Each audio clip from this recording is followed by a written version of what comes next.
Stop for a moment. The voice in your head right now, the one narrating your reality, labeling what's good, what's bad, what's possible. Does it feel like you? Does it ever contradict itself? One day confident, the next day spiraling. One moment inspired, the next paralyzed. Here's the question. If you can observe your identity change, then who or what is the observer? You're about to challenge the most fundamental assumption you've ever carried. That your identity is fixed, authentic, and wholly yours. It's not. It never was. And no, this isn't another motivation series dressed up in quantum buzzwords. This is a rewiring at the root of your signal, your source code. In this series, we're not here to analyze your behavior, improve your habits, or help you show up better. We're here to overwrite the energetic and neurological blueprint that you've mistaken for who you are.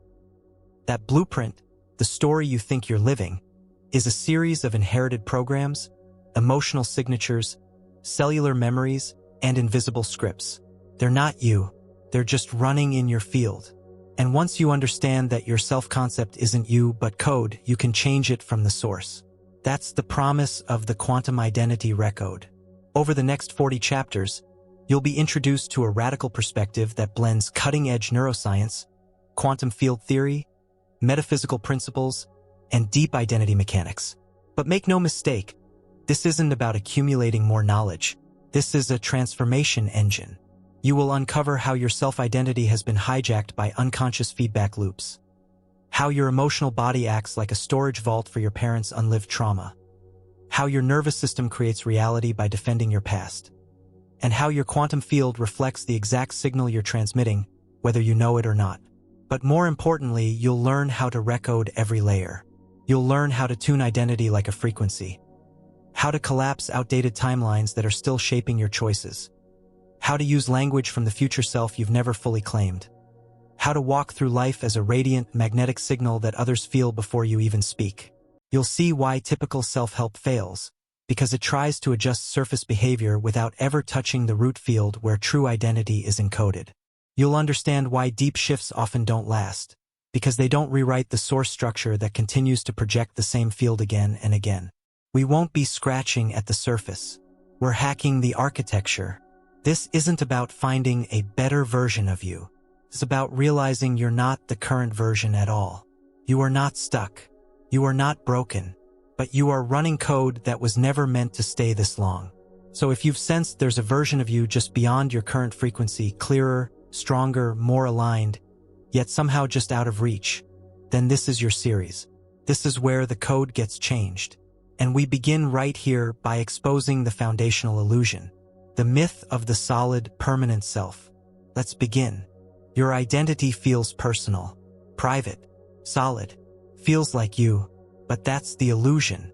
That sense of being yourself is the result of unconscious repetition, loops that formed when your brain was still too young to question the input it was receiving. You call it personality. Science calls it pattern reinforcement. And we're going to call it what it truly is, programmable code. Not metaphorically, literally. Every thought you keep thinking, every emotion that keeps cycling, every behavioral impulse you can't seem to override. They're all evidence that your identity isn't some sacred, unchangeable core. It's a system. It operates through repetition and signal, which means it can be edited, disrupted, and replaced. Let's break it open. When you look in the mirror and say, I'm shy, or I'm not good at business, or I'm just the kind of person who overthinks, what you're doing is anchoring a loop. And the loop didn't start with you. It started with programming. Some of it emotional, some of it neurological, some of it quantum. The thoughts you think aren't original. They're reflexive responses coded by memory and emotion. Those emotional charges, they were installed through repetition during your formative years, mostly by watching and absorbing other people's nervous systems. Your identity is built on hand-me-down reactions. And that's not just philosophy. Neuroscience confirms it. By age 7, your subconscious mind has already adopted over 90% of the core beliefs that govern your perception, reaction, and behavior. Your brain operates like a prediction machine, constantly recycling old information to confirm existing beliefs. In other words, your identity is just confirmation bias on loop. It gets deeper. Quantum field theory tells us that the observer affects the observed. Meaning, you don't just perceive your reality, you participate in creating it through the lens of the identity you're holding. This isn't about your personality traits. This is about the energetic frequency that's informing your thoughts before you think them, your emotions before you feel them, your choices before you even realize you've made them. The field responds to your signal, not your surface desires. And your signal comes from the sum total of the identity loops you're still running. These loops can be subtle. You might say, I want success, while your energetic field still runs a script that says, I'm not safe being seen. Guess which one wins?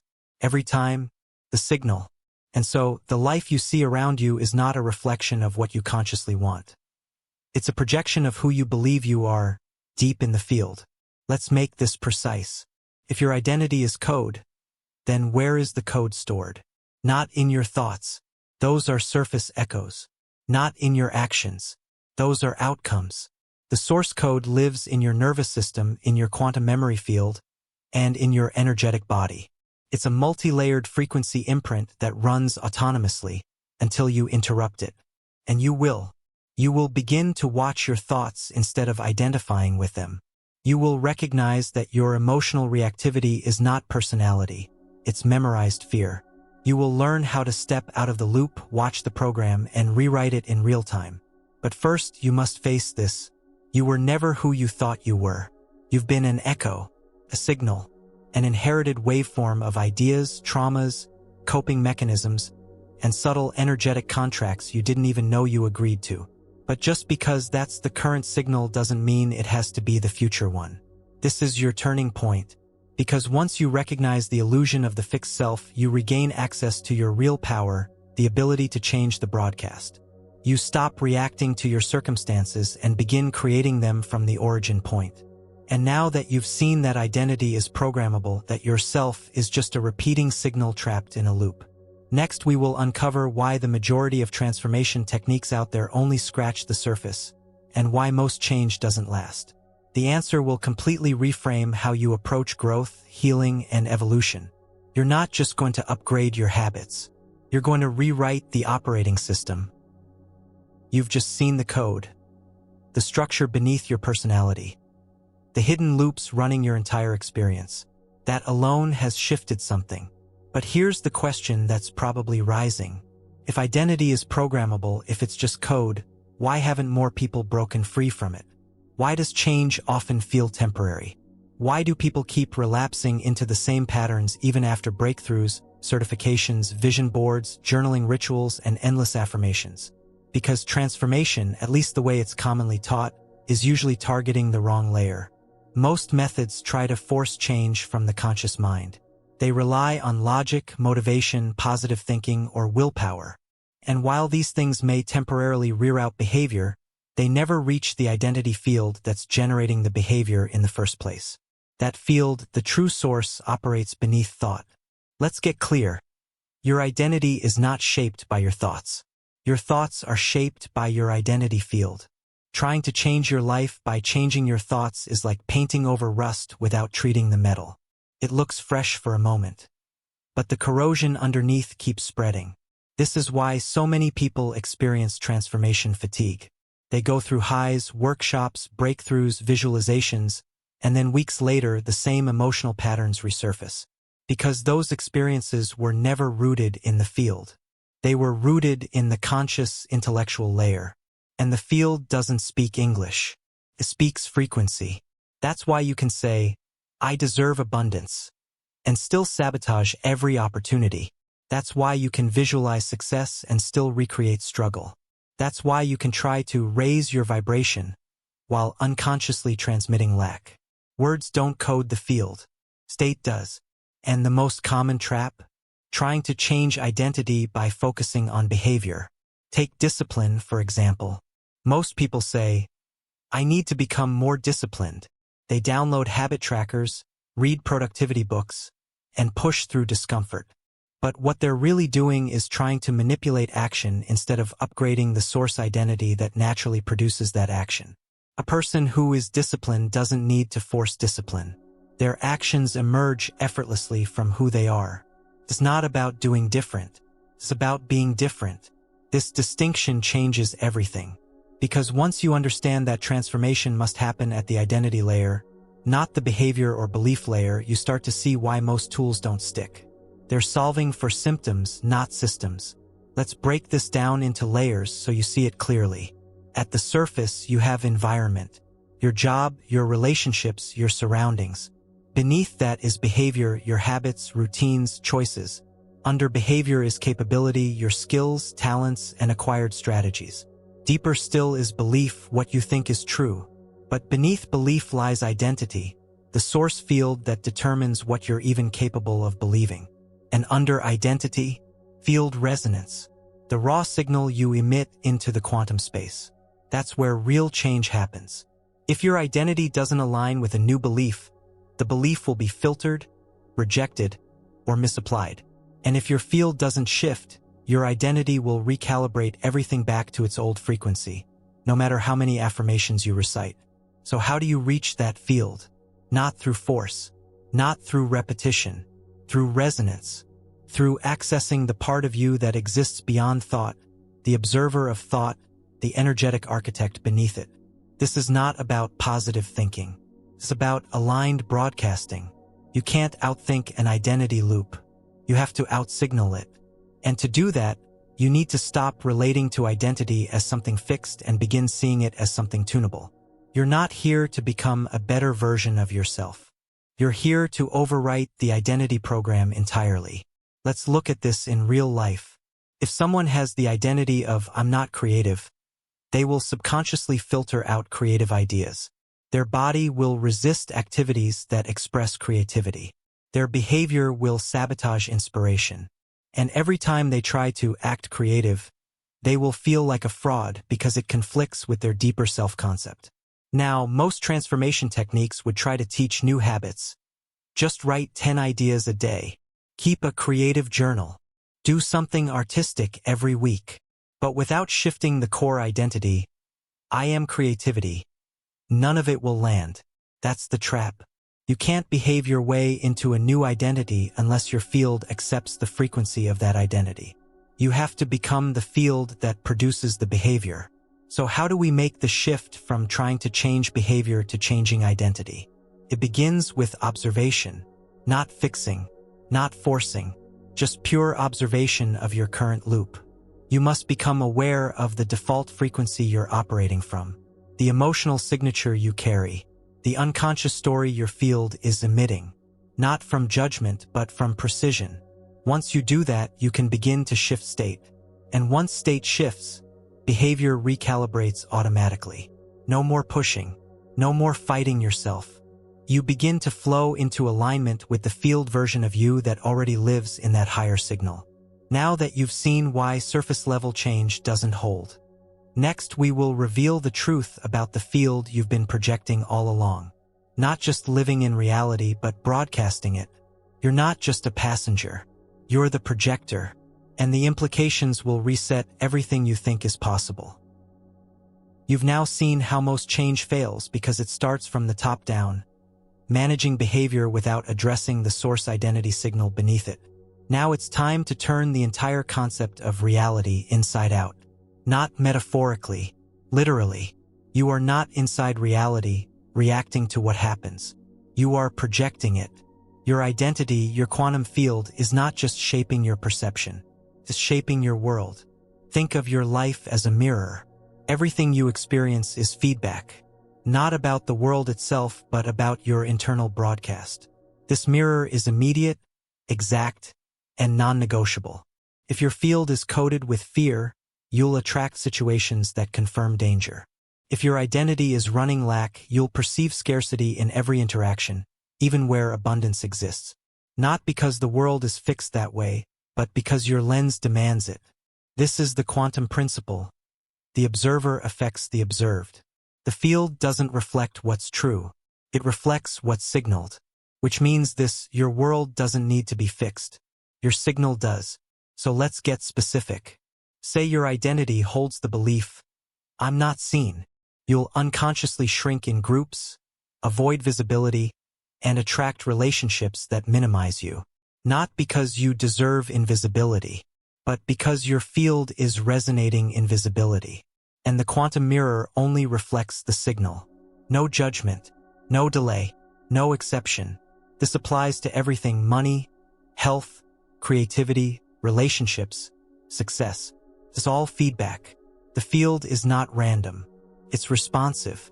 Your outer world is an exact reflection of your most dominant unconscious frequency. Now, this might sound disorienting, because if reality is a mirror, that means you're responsible for everything you see. But that's also where your power lives. Because if your identity creates your world, then shifting identity rebuilds the world. Not symbolically, literally. Here's how the mirror works at each layer. Emotion. Your core emotions reflect where your identity lives. Thought. Your recurring thoughts are projections, not perceptions. Environment. Your space, relationships, and results mirror your field state. And because of this feedback loop, any attempt to fix reality without recoding the source just perpetuates the cycle. It's like trying to clean a mirror by rearranging what's reflected in it. The only way to change the image is to shift the signal. Now, here's the key. The mirror is fastest at responding to frequency shifts that are sustained through state, not thought. A moment of joy won't change your life. A consistent identity that lives in joy will. And here's something most people don't realize. The mirror has no memory. The moment your field shifts, your reality begins to reorganize. Not because of effort, but because resonance demands alignment. This is the law. Your field and your life will always match. So the question becomes, can you hold a new identity long enough for the mirror to reflect it? Most people can't. They shift for a moment, then revert. Because the old identity has momentum. But once you stabilize a new frequency, the mirror must follow. No need to attract anything. You become the version of you for whom the experience is natural. And that's the difference between wishing for a new life and coding it. Now that you've seen reality as a mirror and your identity as the projector. Next, we will expose the illusion of the solid self. You're not just projecting reality, you're doing it through a mask. And when that mask dissolves, the fluid you underneath finally emerges. You've now seen reality for what it really is, a quantum mirror. One that reflects not your wishes, but your internal broadcast. And at the center of that projection, something fascinating is hiding in plain sight. The person you think you are. The one with likes and dislikes, opinions and fears, desires and stories. Isn't solid. It's not permanent. And it's not even original. That you is a mask. A highly intelligent, adaptive, survival-based mask built to make sense of a world that overwhelmed your nervous system before you had language to process it. Feels like the real you because you've worn it for so long. But it isn't. It's a reactive structure, pattern, an interface for surviving, never designed for thriving. Let's take it apart. From childhood, you learn to categorize safety and danger. Emotional tone, body language, facial expressions. Every signal became part of your subconscious blueprint. If a caregiver only showed love when you were quiet, you learned to mute yourself. If being angry got you punished, you learned to fake calm. If being different got you isolated, you learned to conform. Each reaction became a layer. Each emotional compromise became part of the mask. And over time, the mask became so familiar you mistook it for you. But here's the truth. That personality is just an adaptive shape. It's not fixed. It's not authentic. And it doesn't represent the fullness of your signal. It's a containment field. The so-called solid self is an emotional sculpture formed by avoidance. Avoidance of judgment. Avoidance of pain. Avoidance of rejection. But here's what no one told you. Every trait you believe is you is actually an energetic decision you made in response to threat. Which means your personality is an emergency system. Let that sink in. I'm introverted might mean you grew up without emotional safety. I'm independent might mean you never felt supported. I'm cautious might mean you were punished for risk. These aren't traits. They're echoes. So now we're going to collapse this structure. Not destroy it. Collapse it so the real signal beneath can rise. Because underneath this reactive shell, there's something astonishing. A fluid self. A waveform identity that moves with the moment, adapts without fear, expresses without editing. This fluid self is not defined by history. It's shaped by frequency. And it's always been there, hidden under the mask you were taught to wear. How do you begin to feel it? You observe your reactions. You notice where you shrink, where you posture, where you explain yourself. Every micro-behavior of distortion is part of the mask. And as you watch without judgment, you create separation between the mask and the field beneath it. Then you create space. You stop rushing to label yourself. You speak less. You pause more. You allow discomfort. You stop defending identity and let the old scripts lose oxygen. And what rises in that space is the fluid you. It feels unfamiliar at first, because the mask is predictable. Keeps you small, but it also feels safe. The fluid you is spacious, unfiltered, non-linear.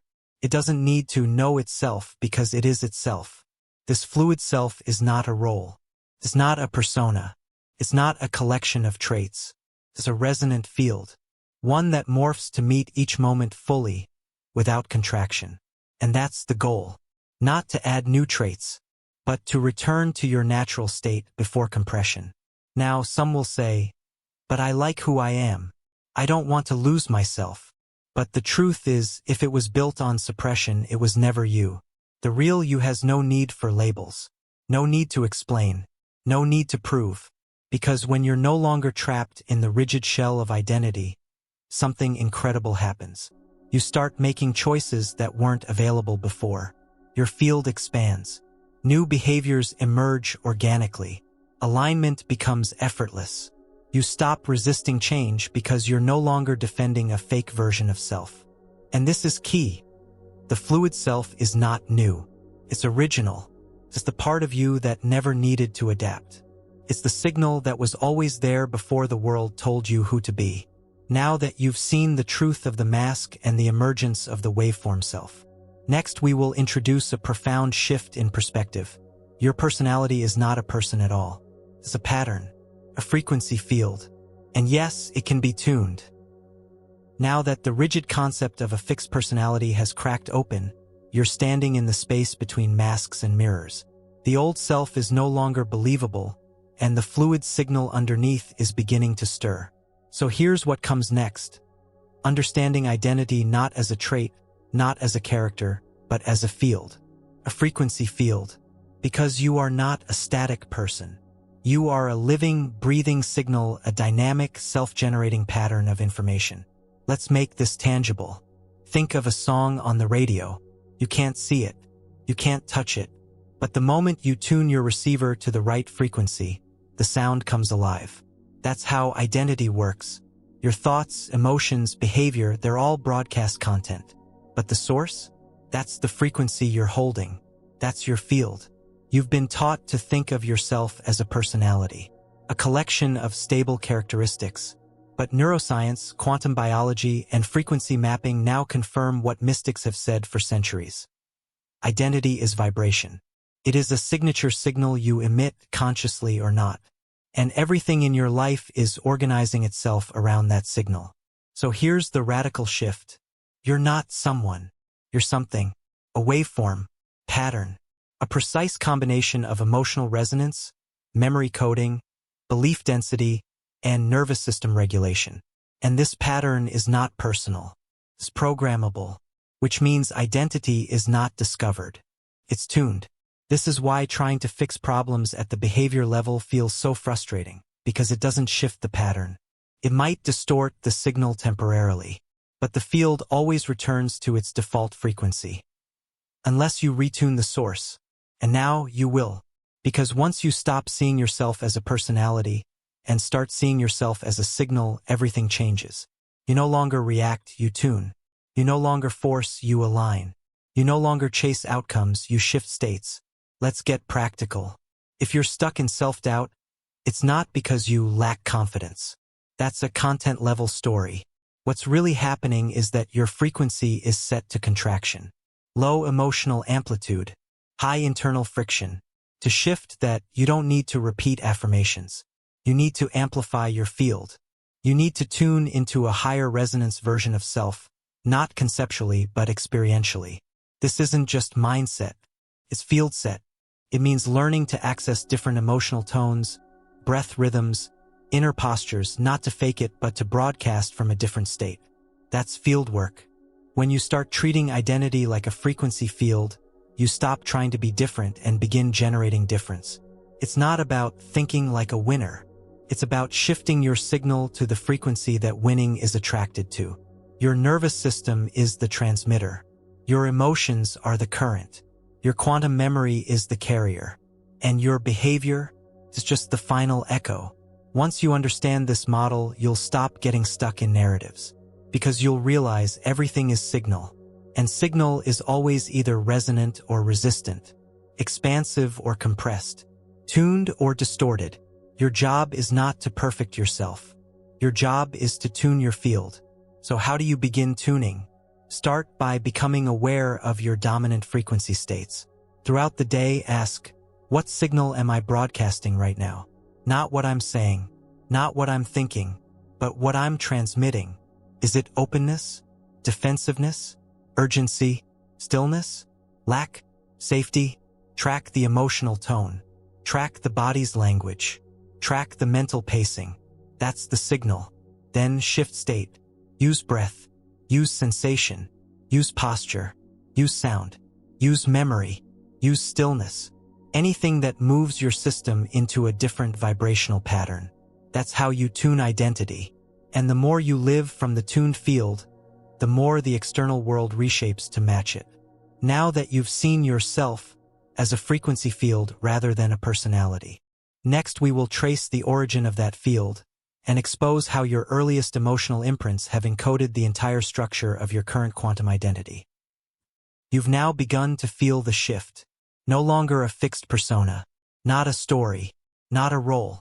You are a living frequency field, a dynamic pattern of resonance. But even knowing this, you might feel it, that subtle gravity pulling you back into old thoughts, old emotions, old behaviors. And you wonder, if I'm a frequency, why does this old pattern still hold power? Because the original encoding happened before you ever had a say. The foundation of your identity field was not consciously chosen. It was absorbed, and it happened at the precise moment when you were most open, most sensitive, and least protected. Childhood. Before you could form conscious thought, your nervous system was already learning. Your body was already mapping. Your field was already being shaped by everything around you.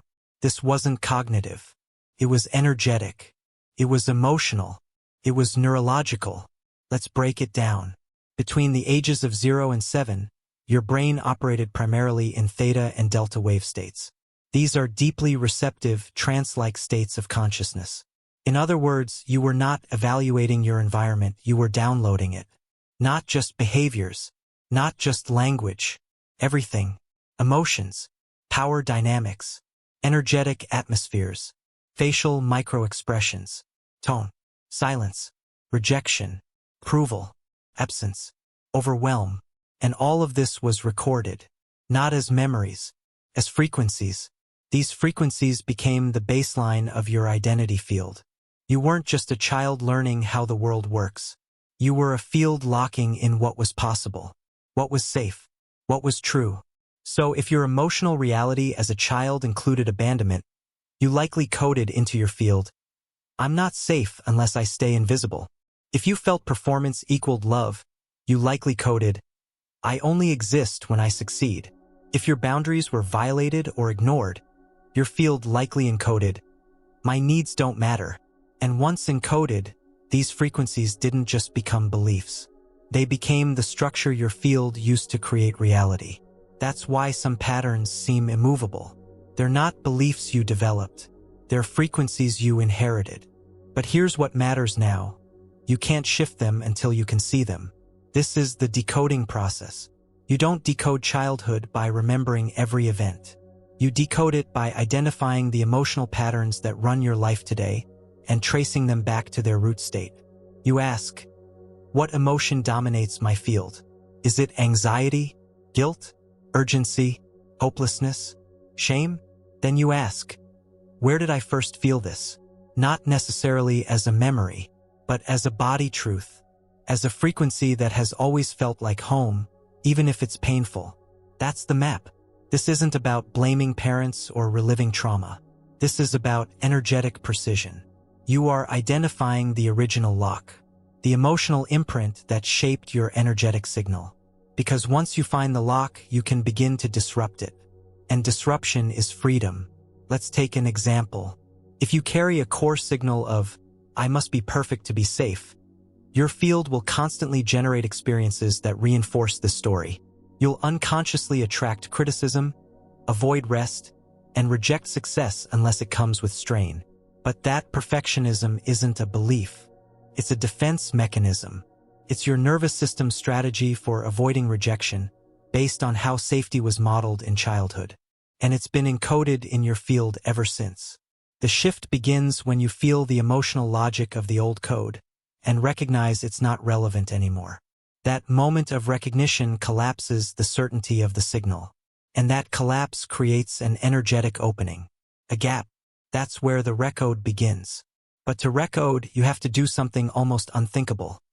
Stop protecting the child inside you.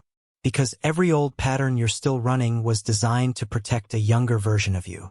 A version that's still being broadcast from your field.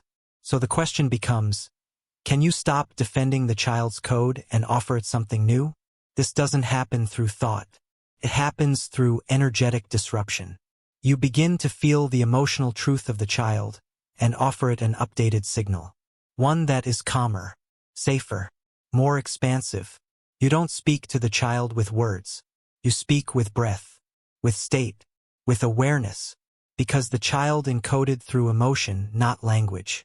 So you shift state. You sit with the old pattern.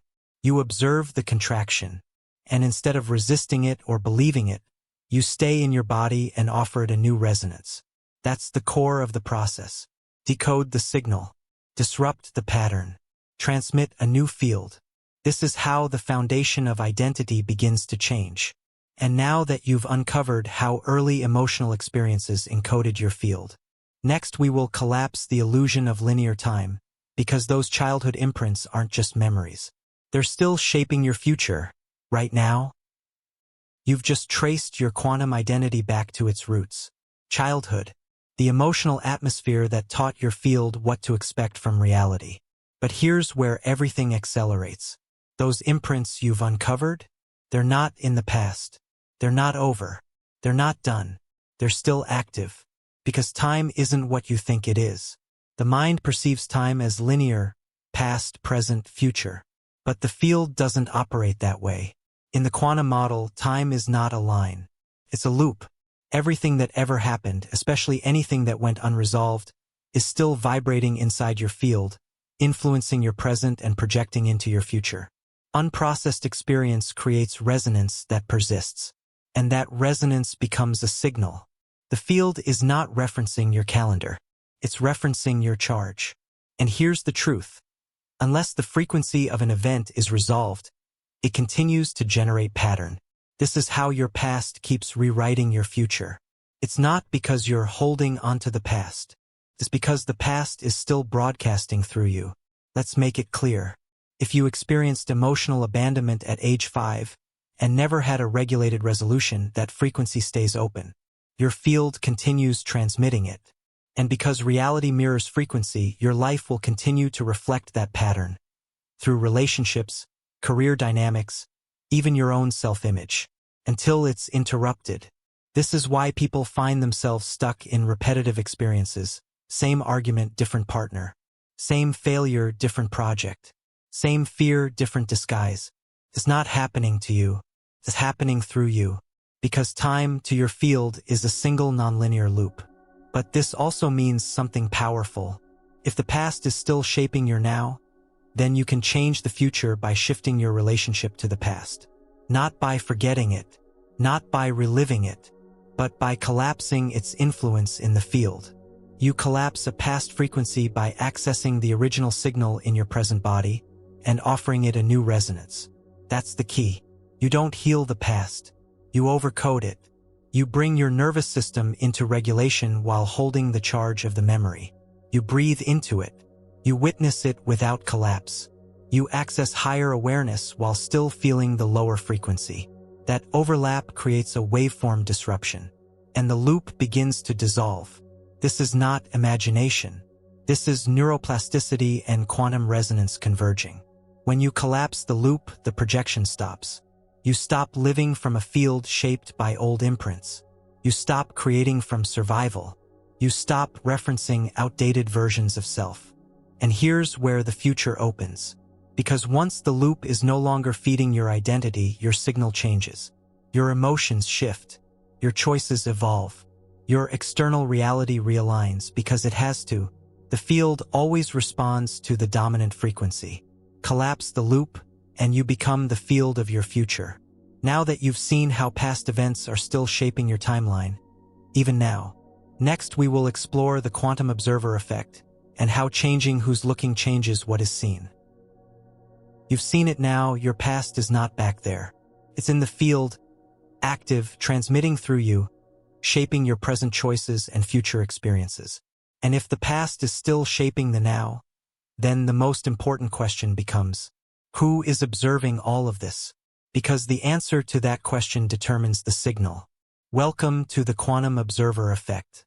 One of the most misunderstood yet foundational truths in the transformation of self. It doesn't just belong in theoretical physics. It belongs in your nervous system, your identity field, your moment-to-moment awareness. At the core of quantum mechanics lies a truth that rattled the scientific world. The act of observing influences the outcome. More precisely, the nature of a quantum particle isn't determined until it's observed. Its behavior shifts depending on the observer. Apply that to identity. Apply it to your reality. And everything changes. You are not just living inside a world. You're not just shaped by your past. You're actively collapsing possibilities into form through your act of observation. Here's where it gets precise. The version of you that is observing your life right now is not neutral. Carries a lens. That lens is built from the loops we discussed, the emotional, energetic, and neurological patterns that formed your current identity field. Which means you're not just seeing the world. You're seeing through a self. And that self is shaping what's seen. Let's say your identity field holds a strong imprint of, I'm not safe around authority. Every interaction you have with a boss, mentor, or leader will be filtered through that frequency. You'll observe subtle threats where there are none. You'll anticipate rejection, criticism, or control, even when none is being expressed. Not because the world is that way, but because the observer expects it, and the field obeys expectation. The act of observing from a wounded self reinforces the wound. The act of observing from an expansive self begins to open new pathways. So how do you shift your reality? By changing who's looking. You don't need to fix the external. You don't need to manipulate outcomes. You need to alter the field of the observer. Here's how it works. Every identity you've ever carried still exists as a vibrational possibility in your field. From the fearful child to the expansive future self. Each one is a lens through which you can observe. Each one broadcasts a different frequency. And whichever identity you occupy determines what you see. And what you see determines what collapses into form. When you change the observer, you change the outcome. This is not mindset. This is physics. The observer effect isn't a metaphor. It's a mechanism. Let's bring it down to practice. Say you're facing a difficult conversation. You feel anxiety rise. The part of you that's observing the situation expects rejection. That expectation activates fear in the body, closes your field, contracts your breath, and projects a lower signal. That lower signal is received by the other person as tension or defensiveness, which often results in the very rejection you feared. That's how the loop continues. Now shift. Instead of observing from the anxious self, you pause. You notice the contraction. You witness the impulse to protect. And then you shift into a different identity lens. You ask, what would the calm version of me see here? You slow your breath. You drop into your body. You stabilize your awareness in the now. You step into the lens of safety and neutrality. And just like that, the field shifts. The signal changes. And the outcome that unfolds reflects the upgraded lens. This is how you stop reacting and start recoding. By becoming aware of who is looking. Here's a truth to remember.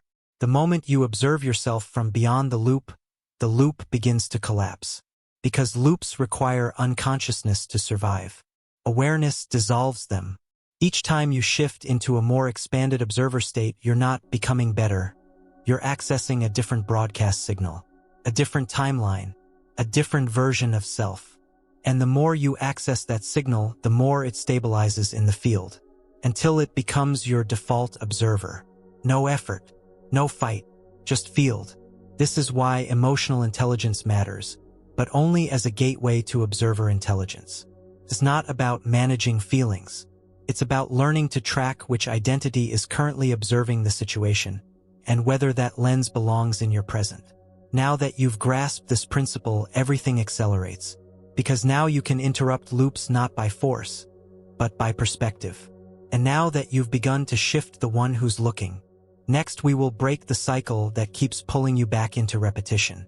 You'll see why your identity is stuck in a closed feedback loop, and how to finally break it. You've just learned that shifting who is looking can change what's seen. That by adjusting the lens of identity, your entire field output changes. But even with that power in hand, most people find themselves getting pulled back into old emotional signatures, looping thoughts, patterns that seem to repeat, despite everything they know. Why? Because identity is more than a lens. It's a feedback loop. And if that loop isn't disrupted, it doesn't matter how much you learn. The loop wins. Let's get clinical for a moment. A feedback loop is a self-reinforcing cycle. One action leads to a result that reinforces the original action. Over time, this becomes a closed system, self-justifying, self-repeating, and incredibly difficult to escape. That's what identity becomes. Let's map it. You feel unworthy, you withdraw, people respond with distance. You perceive rejection, you feel more unworthy. That's a loop. Or this one. You believe nothing works for you, you approach a new opportunity with doubt, you subconsciously sabotage or hold back. The outcome reflects hesitation. You say, "See? Nothing works for me." The belief validates itself by shaping the behavior that creates the result. And because your nervous system prefers familiarity over possibility, the loop feels safe, even when it's painful. But here's the twist. The loop isn't just mental. It's energetic. Your field emits the frequency of the loop. That signal attracts matching experiences. And those experiences reinforce the identity that started it. That's how you get stuck. Not because of lack of effort, but because of resonant repetition. Here's how you break it. Expose the loop. You name the cycle. Clearly. Without fluff. Example. I feel unseen, I over-explained, people pull away, I feel even more unseen. Interrupt the loop. You identify the behavior that keeps the loop alive and don't do it. Not once. Consistently. This is the hardest part. Because the behavior feels justified. It feels like self-protection. But it's actually loop preservation. You don't need to know how to feel worthy. You just need to stop performing the behaviors that assume you're not. Insert a foreign frequency. You bring in a new emotional state that doesn't match the loop. You amplify it. Hold it. Let your body feel it before the external world justifies it. You might breathe with expansion. Sit in stillness. Speak more slowly. Move as if you're already safe. This new signal begins to confuse the loop. The pattern loses certainty. It starts to collapse. Stabilize the disruption. Repeat, often, until your nervous system adjusts to the new default. You're no longer reacting, you're rewiring. But here's the kicker. Loops don't vanish with logic. They dissolve through state change. You must live from a different field, one that's incompatible with the old pattern. You can't just think differently. You must broadcast differently. And as you break the loop, your field emits a new pattern. That pattern attracts different interactions, reflects new mirrors, opens new timelines. Not because the world changed, but because your loop stopped dictating what was allowed to exist. This is what it means to live in recode. You're no longer reinforcing the past. You're broadcasting the signal of the self you choose, not the one your loop requires. Now that you've seen how identity has trapped you in a recursive feedback cycle, Next, we will go straight to the command center, the source code itself. Not your behavior, not your emotion, but the core scripts underneath them all. You've now seen how identity loops trap you in a repetitive energetic circuit. Not because you're broken, but because your field keeps broadcasting a predictable signal. So the question becomes, what's generating that signal in the first place? It's not your thoughts, not your emotions, not your memories. It's your source code, the invisible architecture beneath every belief, every reaction, every choice. It's the silent operating system of your identity, hidden deep in your nervous system, field memory, and energetic structure. If your life feels stuck in any area, money, love, health, creative flow, it's not because of what you're doing. It's because of the scripts you're running. And until those scripts are revealed, nothing truly changes. Let's be exact. A source code is not a story. It's a command. An energetic directive that says, this is how reality works for me.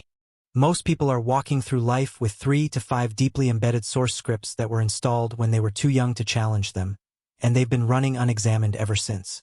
You can't see them because they've been normalized. But they're not neutral. They're forming the entire architecture of your identity field and projecting your world from behind the curtain. So let's find them. To locate a source code, start with a repeating frustration.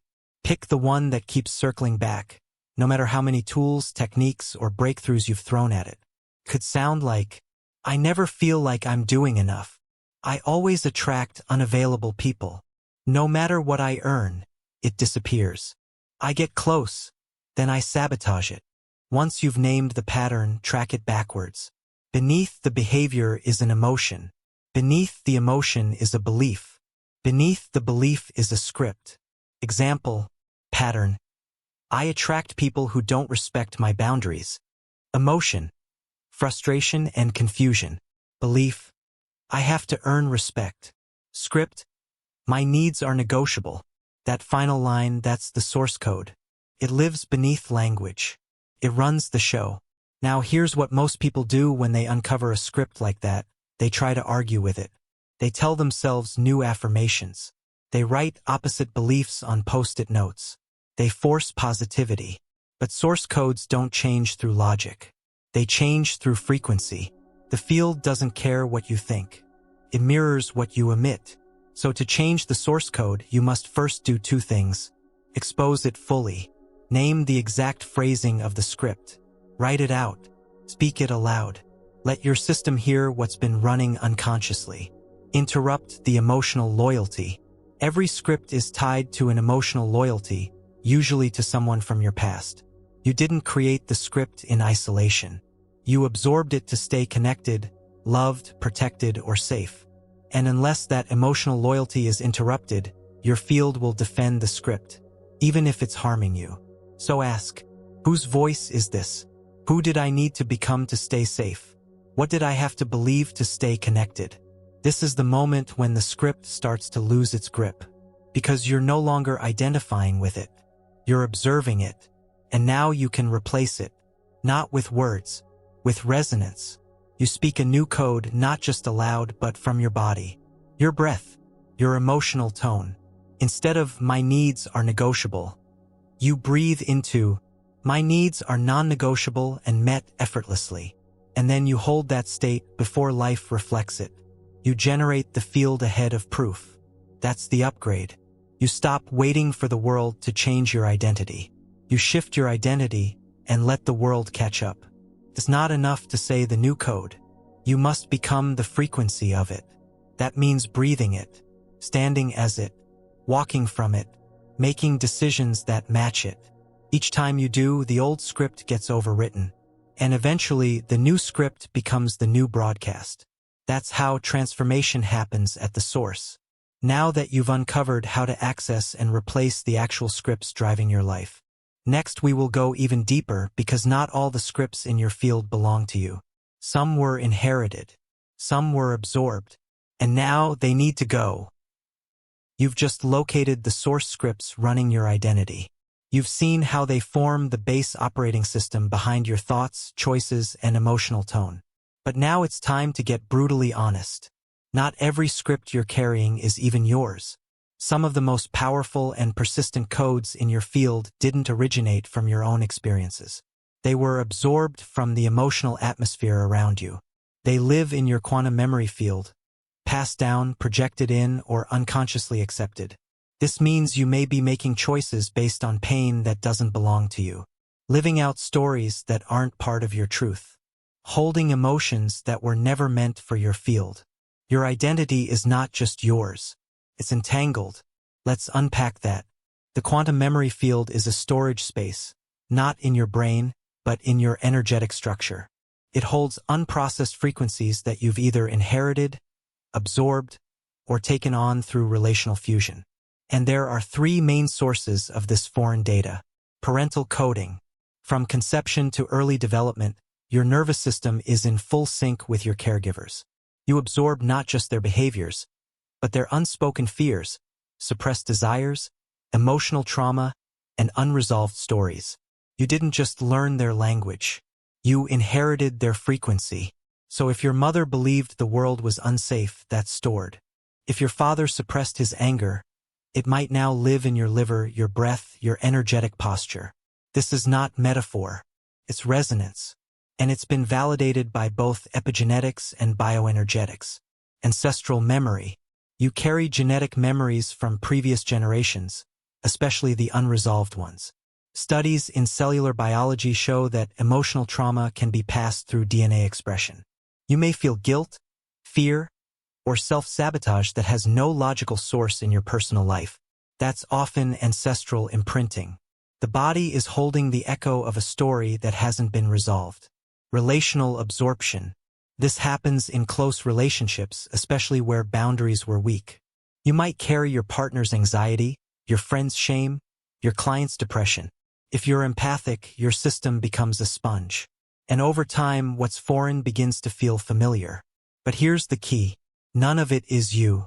It's data, and it can be cleared. Here's how. Step 1. Identify what feels foreign. You don't need to analyze. Just feel. Ask. Which emotion in my life feels the most out of place? Which emotional pattern doesn't match my story, but won't let go? That's your signal. Step 2. Ask the ownership question. Hold that feeling. Then ask, is this mine? If your body softens, even slightly, it's a no. Your field recognizes truth. Don't override it. Step 3. Extract the frequency. Now that you've identified foreign data, you begin to extract it not intellectually but energetically. You sit in stillness. You bring the emotion to the surface. You locate where it lives in the body. Then you speak. This frequency is not mine. I acknowledge it. I release it. I return it. And you breathe. Long, slow, intentional. You allow your nervous system to discharge what it's been holding. You offer the field a new baseline. Step 4. Reclaim your space. Once cleared, you must fill the void. The energetic field never stays empty. You claim your own signal. You breathe in. This is my field. This is my code. This is my resonance. You speak, stand, and act from that reclamation. And the system resets. You'll feel lighter, not motivated, clear. And that clarity is the sign of a field that is no longer distorted by inherited frequencies. Because here's the truth. You cannot fully recode your identity until you delete what was never yours to carry. Now that you've cleared the foreign imprints from your field. Next, we will expose a more insidious force, identity parasites. Subtle, energetic implants that steal your signal and keep you locked in patterns that serve something else entirely. You've now removed inherited frequencies from your field, parental patterns, ancestral trauma, and emotional energy that never belonged to you. But another layer still remains. One that's often overlooked. One that explains why even after years of inner work, you can still feel blocked, off, fragmented. This is where we expose a subtle, invasive distortion embedded into the architecture of your identity. The identity parasite. These are not metaphorical. They are energetic implants, imprints, beliefs, foreign fields, or programmed responses that hijack your self-signal and reroute your energy towards survival, submission, or stagnation. And the most dangerous part? They often masquerade as your personality. Let's clarify what they are and how they function. An identity parasite is any recurring thought pattern, emotional loop, or reactive behavior that exists in your field but does not serve your expansion. It doesn't originate from conscious thought. It lives underneath, nested in your frequency, operating quietly in the background. It doesn't need your permission. It just needs repetition. And over time, it becomes so embedded that you stop questioning it altogether. This is not abstract. Here are common forms. I'll never be enough. It's safer to stay small. Better not ask for more. They'll leave if I speak my truth. Only struggle earns reward. These thoughts are not just self-doubt. They're parasitic programs. They consume your energy, reinforce limitation, and distort your field's natural signal. And their presence is not random. Most parasites enter your field during energetic vulnerability, usually moments of emotional shock, trauma, chronic stress, or energetic entanglement. Your system opens under stress. And without protection, foreign imprints slip in. They might enter during early emotional neglect, experiences of betrayal, sudden loss or shame, narcissistic relationships, any experience that collapses your sense of self-worth or safety. In those moments, you become susceptible. The field destabilizes, and whatever frequency is present, fear, suppression, codependence can embed like a script. And over time, it runs automatically. You don't even hear it as foreign anymore. It becomes your voice. Here's how to tell if a parasite is active in your field. You feel an inner contradiction.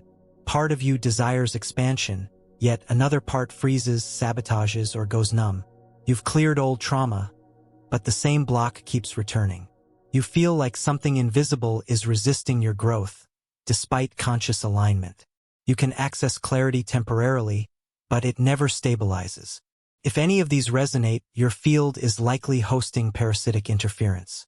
So how do you remove it? You don't attack it. You reveal it. Parasites can only survive through unconsciousness. Once observed in full, their power dissolves. Here's the process. Step 1. Identify the interruption pattern. Ask, where in my life do I repeatedly lose momentum, energy, or clarity? Name it. Be specific. Track it down. Then feel into the moment that pattern activates. There's usually a shift, tightness in the chest, fear in the stomach, or mental fog. That's your entry point. Step 2. Hear the parasite's voice. When the pattern activates, listen closely. What phrase runs through your mind? What's the emotional tone of that thought? Is it sharp, subtle, cold, mocking, or heavy? Name the voice. Don't argue with it. Just hear it clearly, as a foreign implant, not your truth. Step 3. Speak it out loud. I see you. You are not me. You are not my signal. This field no longer supports your presence. Let your nervous system hear the disruption. Let your field receive the separation. Step 4. Replace the code. Now you transmit a new signal. You don't just say a better thought. You speak from a different frequency. You feel into your body and ask, what would the true signal of my field say? Then you speak it, slowly, deliberately, without needing it to feel true yet. Your job is not to convince, it's to transmit. Repeat this process every time the parasite pattern emerges. It will weaken, it will lose energy, and your true signal will stabilize in its place. Here's the final truth. Parasites are not evil. They are echoes. They entered during pain, and your awareness is their exit. Now that you've removed these false signal distortions from your field, next we will activate your transmission. For the first time, you'll learn how to intentionally broadcast a new identity into your reality and begin living from that frequency today. You've now witnessed the old scripts, cleared inherited data, and dismantled parasitic identity loops. You've created a gap in the signal. That gap is sacred. It's your access point to shift from unconscious repetition to intentional transmission. Welcome to the recode switch. This is the mechanism inside your field that lets you select a new identity, not as fantasy, not as theory, but as broadcast. It's the moment when your field begins to carry a different frequency, and your reality begins to respond accordingly. Not gradually, immediately. Let's define what this switch actually is. It's not a mindset shift.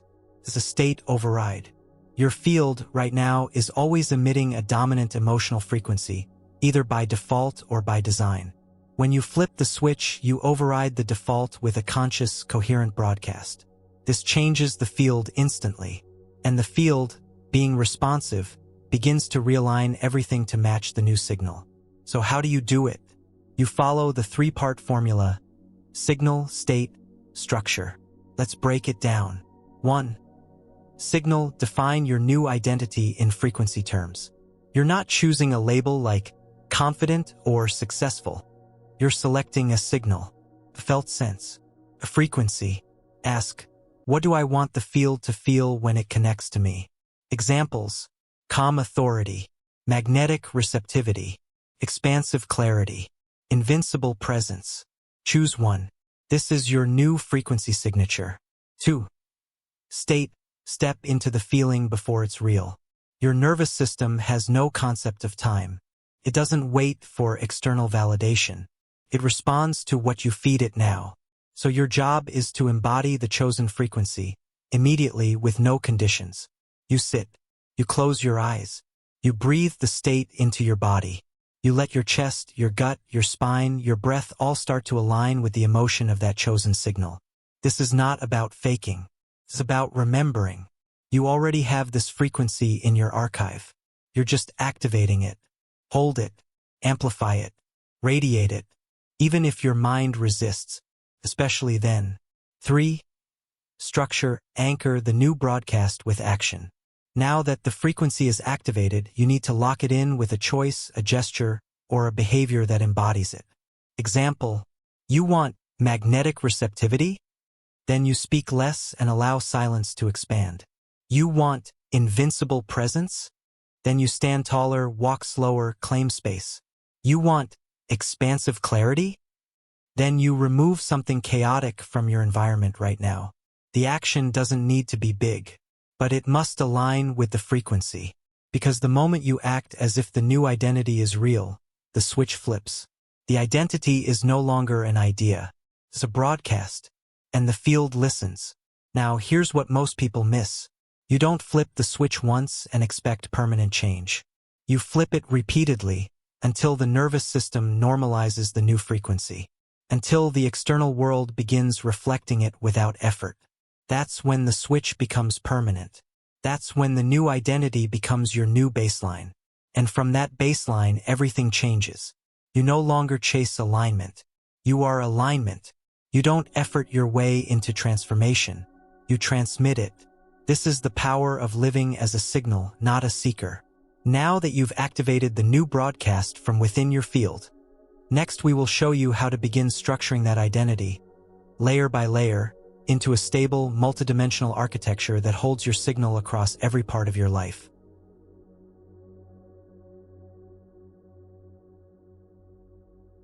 You've just flipped the switch. You felt the new signal. You embodied a frequency that isn't based on the past but sourced from the version of you that's ahead of your timeline. But one activation isn't enough. The field is intelligent but also habitual. Without a stable structure, the new frequency flickers. You shift, then snap back. You feel empowered, then uncertain again. So now you need architecture. This is the process of repatterning the self-field. Not just flipping the switch, but building a stable, multidimensional identity structure that holds your upgraded signal across time, space, emotion, and behavior. Let's define what the self-field actually is. It's the total energetic field that carries your identity blueprint. It's not a single vibration. It's a layered ecosystem. And to sustain transformation, all 4 layers must align. These are the 4 layers of the self-field. Energetic layer, your dominant broadcast signal. Neurological layer, your brain's predictive loops. Emotional layer, your habitual feeling states. Behavioral layer, your moment-to-moment expressions. Most people change 1 or 2 of these layers. But to repattern identity fully, you must install the upgrade across all 4. Let's walk through the full process. 1. Energetic layer. Calibrate the signal. This is your master frequency. It determines how people feel around you, how opportunities respond to you, and what kinds of synchronicity appear. To calibrate it, return to the frequency you selected in the previous chapter. Now feel for distortions.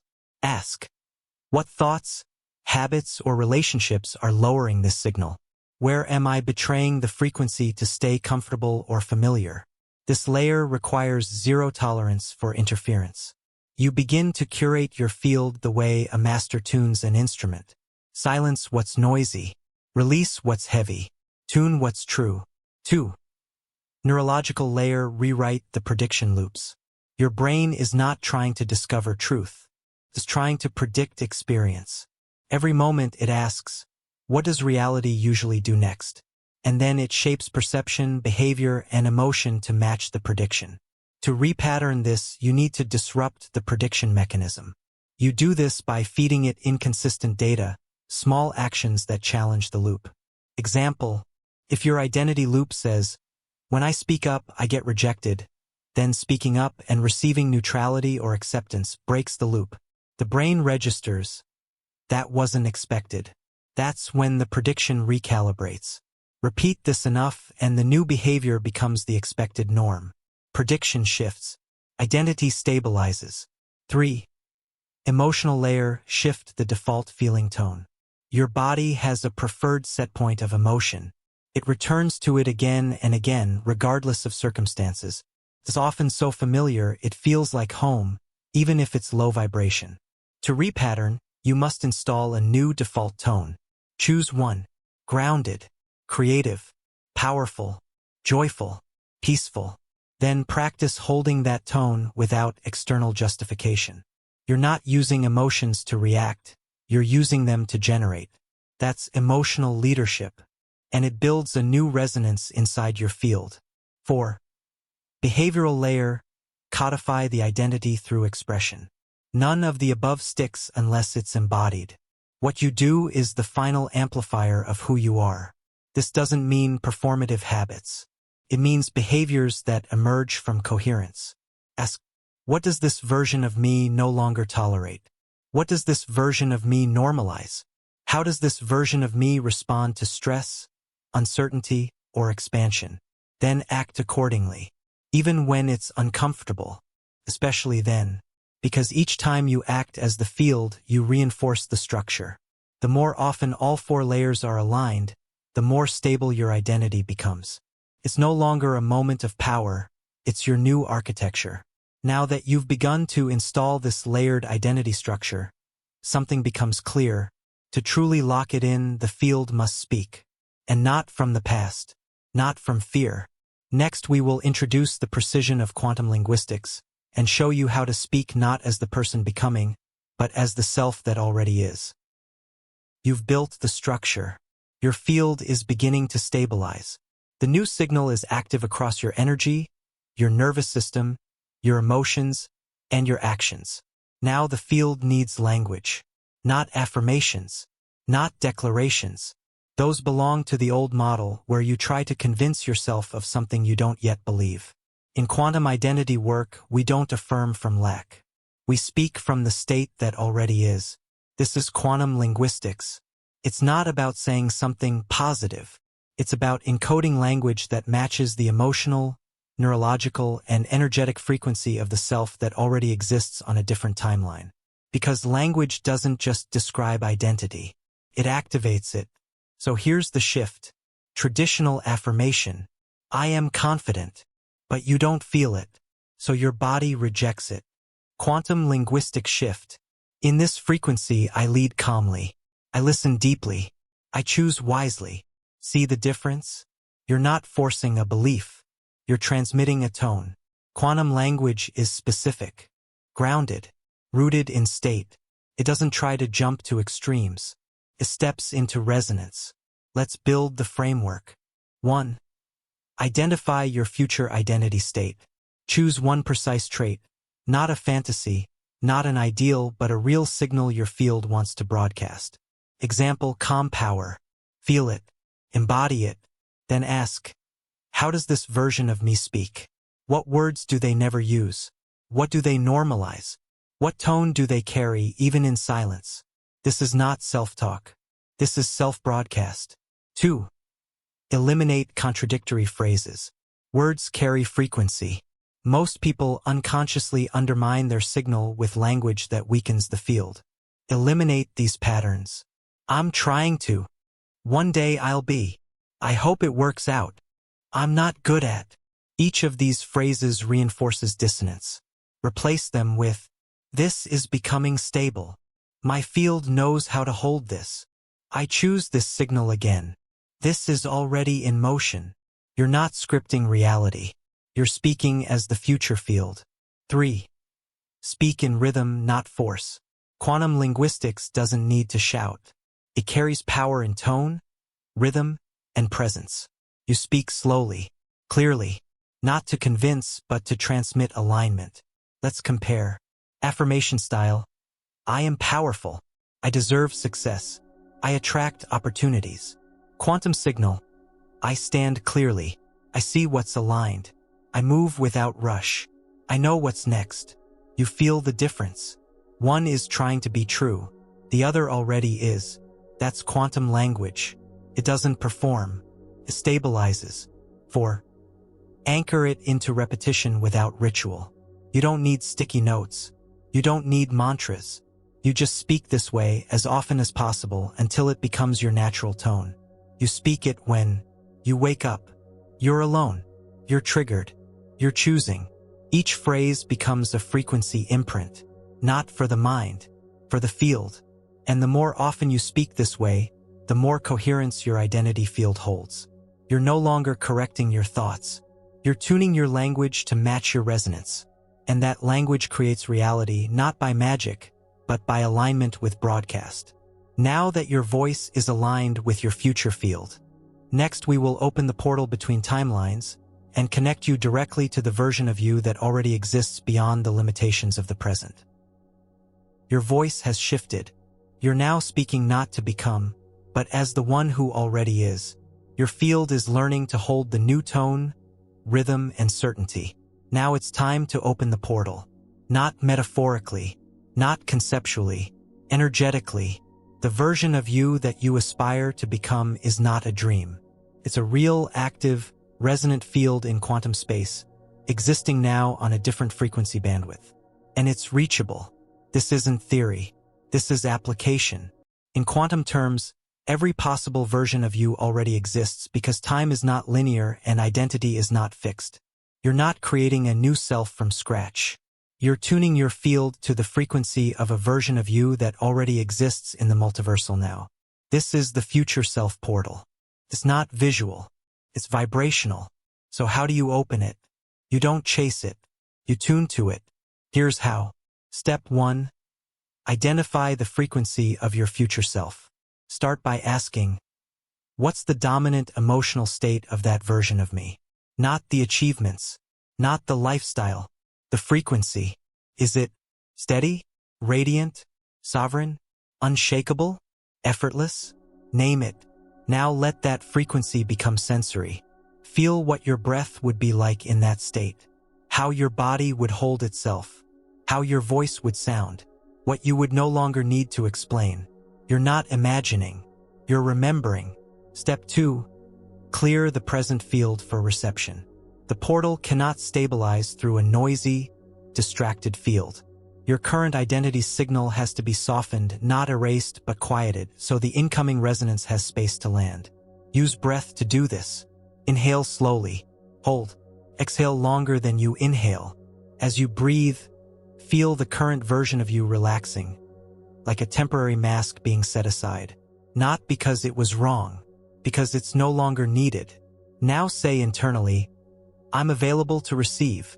Step 3. Tune into the portal. Now you hold your attention in the heart, not as a metaphor but as a physical anchor. You are not reaching forward. You're pulling inward.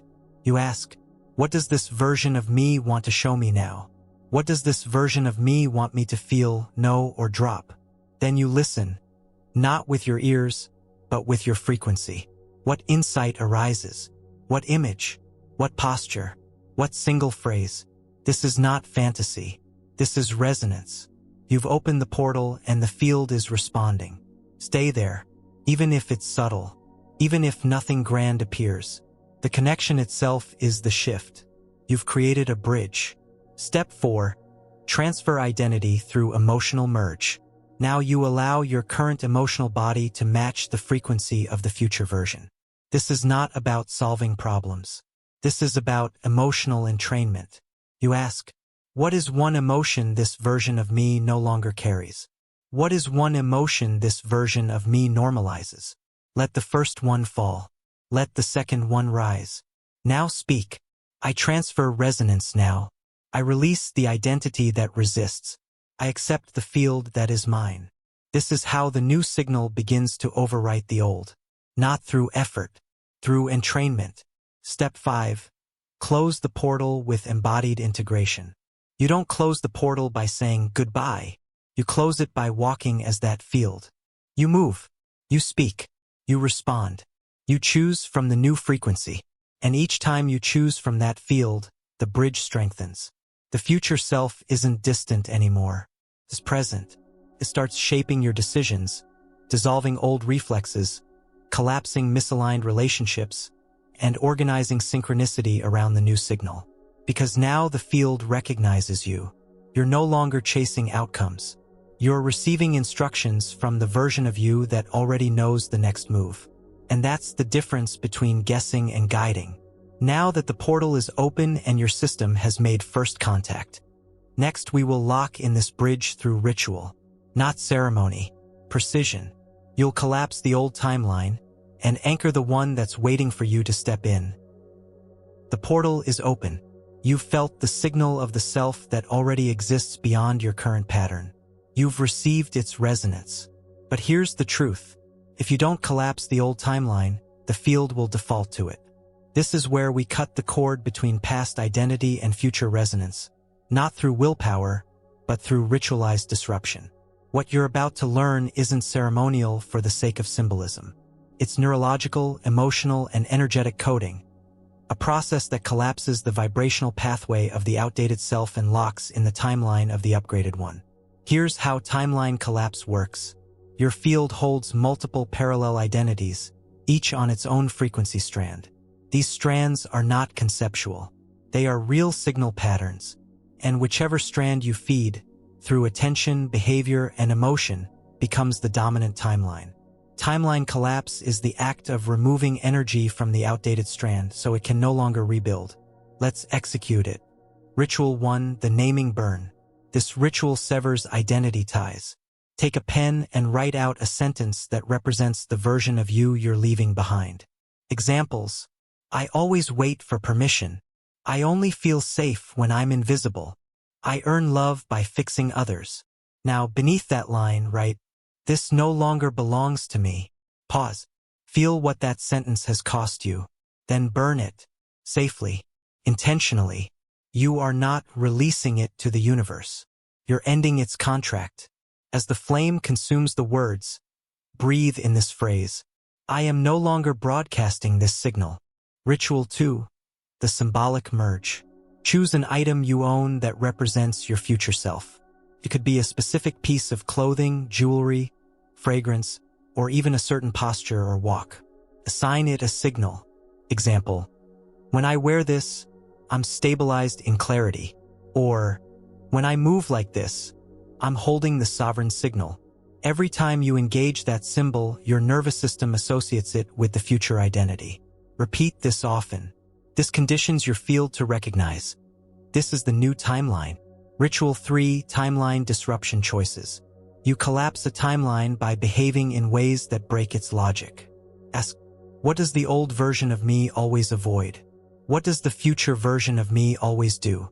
Now do the opposite of the old logic. Examples. If old you hides, initiate a bold conversation. If old you waits, make a decisive ask. If old you overworks, stop early and rest in power. These disruptions confuse the loop, and confusion is a signal reset. Ritual 4, public anchoring. Speak your shift aloud to one trusted witness. You say, This is who I've been. This is who I no longer am. This is who I am now choosing to be. Not for validation, but for vibrational commitment.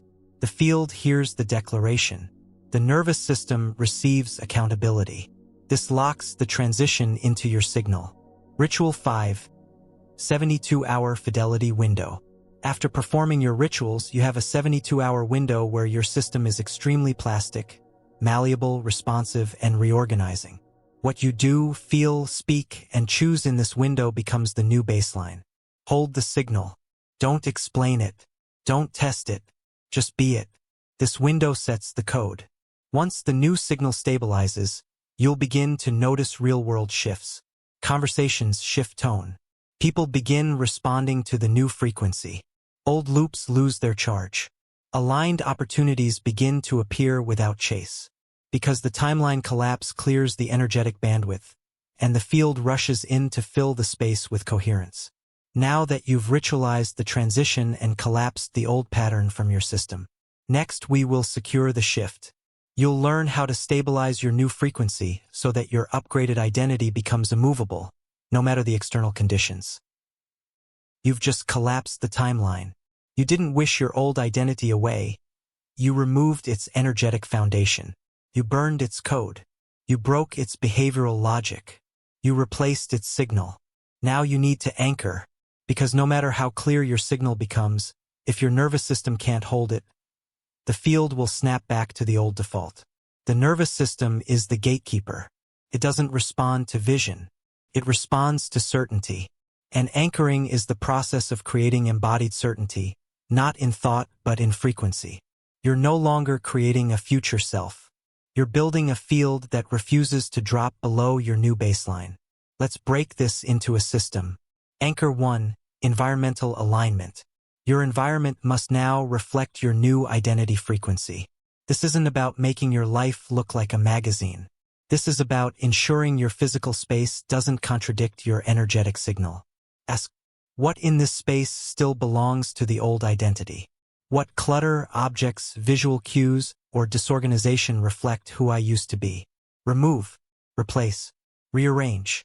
Even small shifts matter. You are sending a message to your field.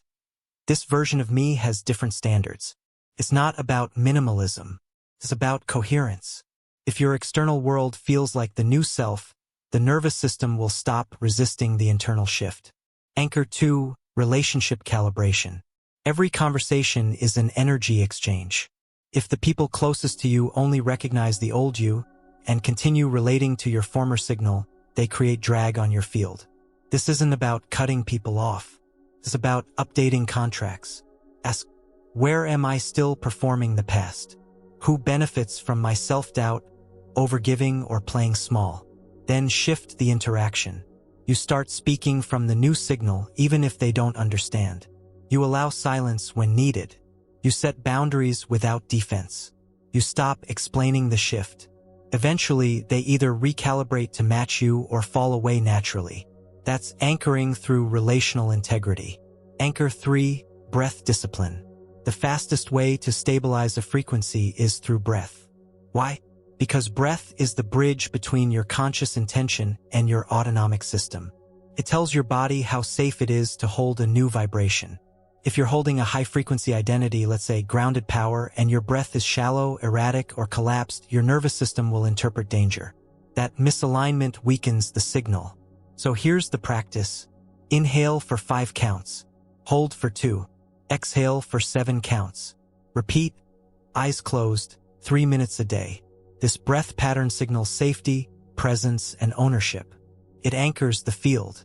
Do it consistently, not as a habit, as a signal stabilizer. Anchor 4. Morning frequency lock. Within 10 minutes of waking up, your brain and nervous system are highly malleable. This is your prime identity anchoring window. Most people spend this time scrolling, reacting, or returning to yesterday's field. You won't. You begin each day by transmitting the new signal. Speak 3 identity-coded phrases aloud. Not affirmations. Resonant declarations. Example: today, I walk as clarity. Today, I broadcast unshakable presence. Today, I no longer carry anything borrowed. Say them with breath, with pause, with tone. You're not trying to believe them.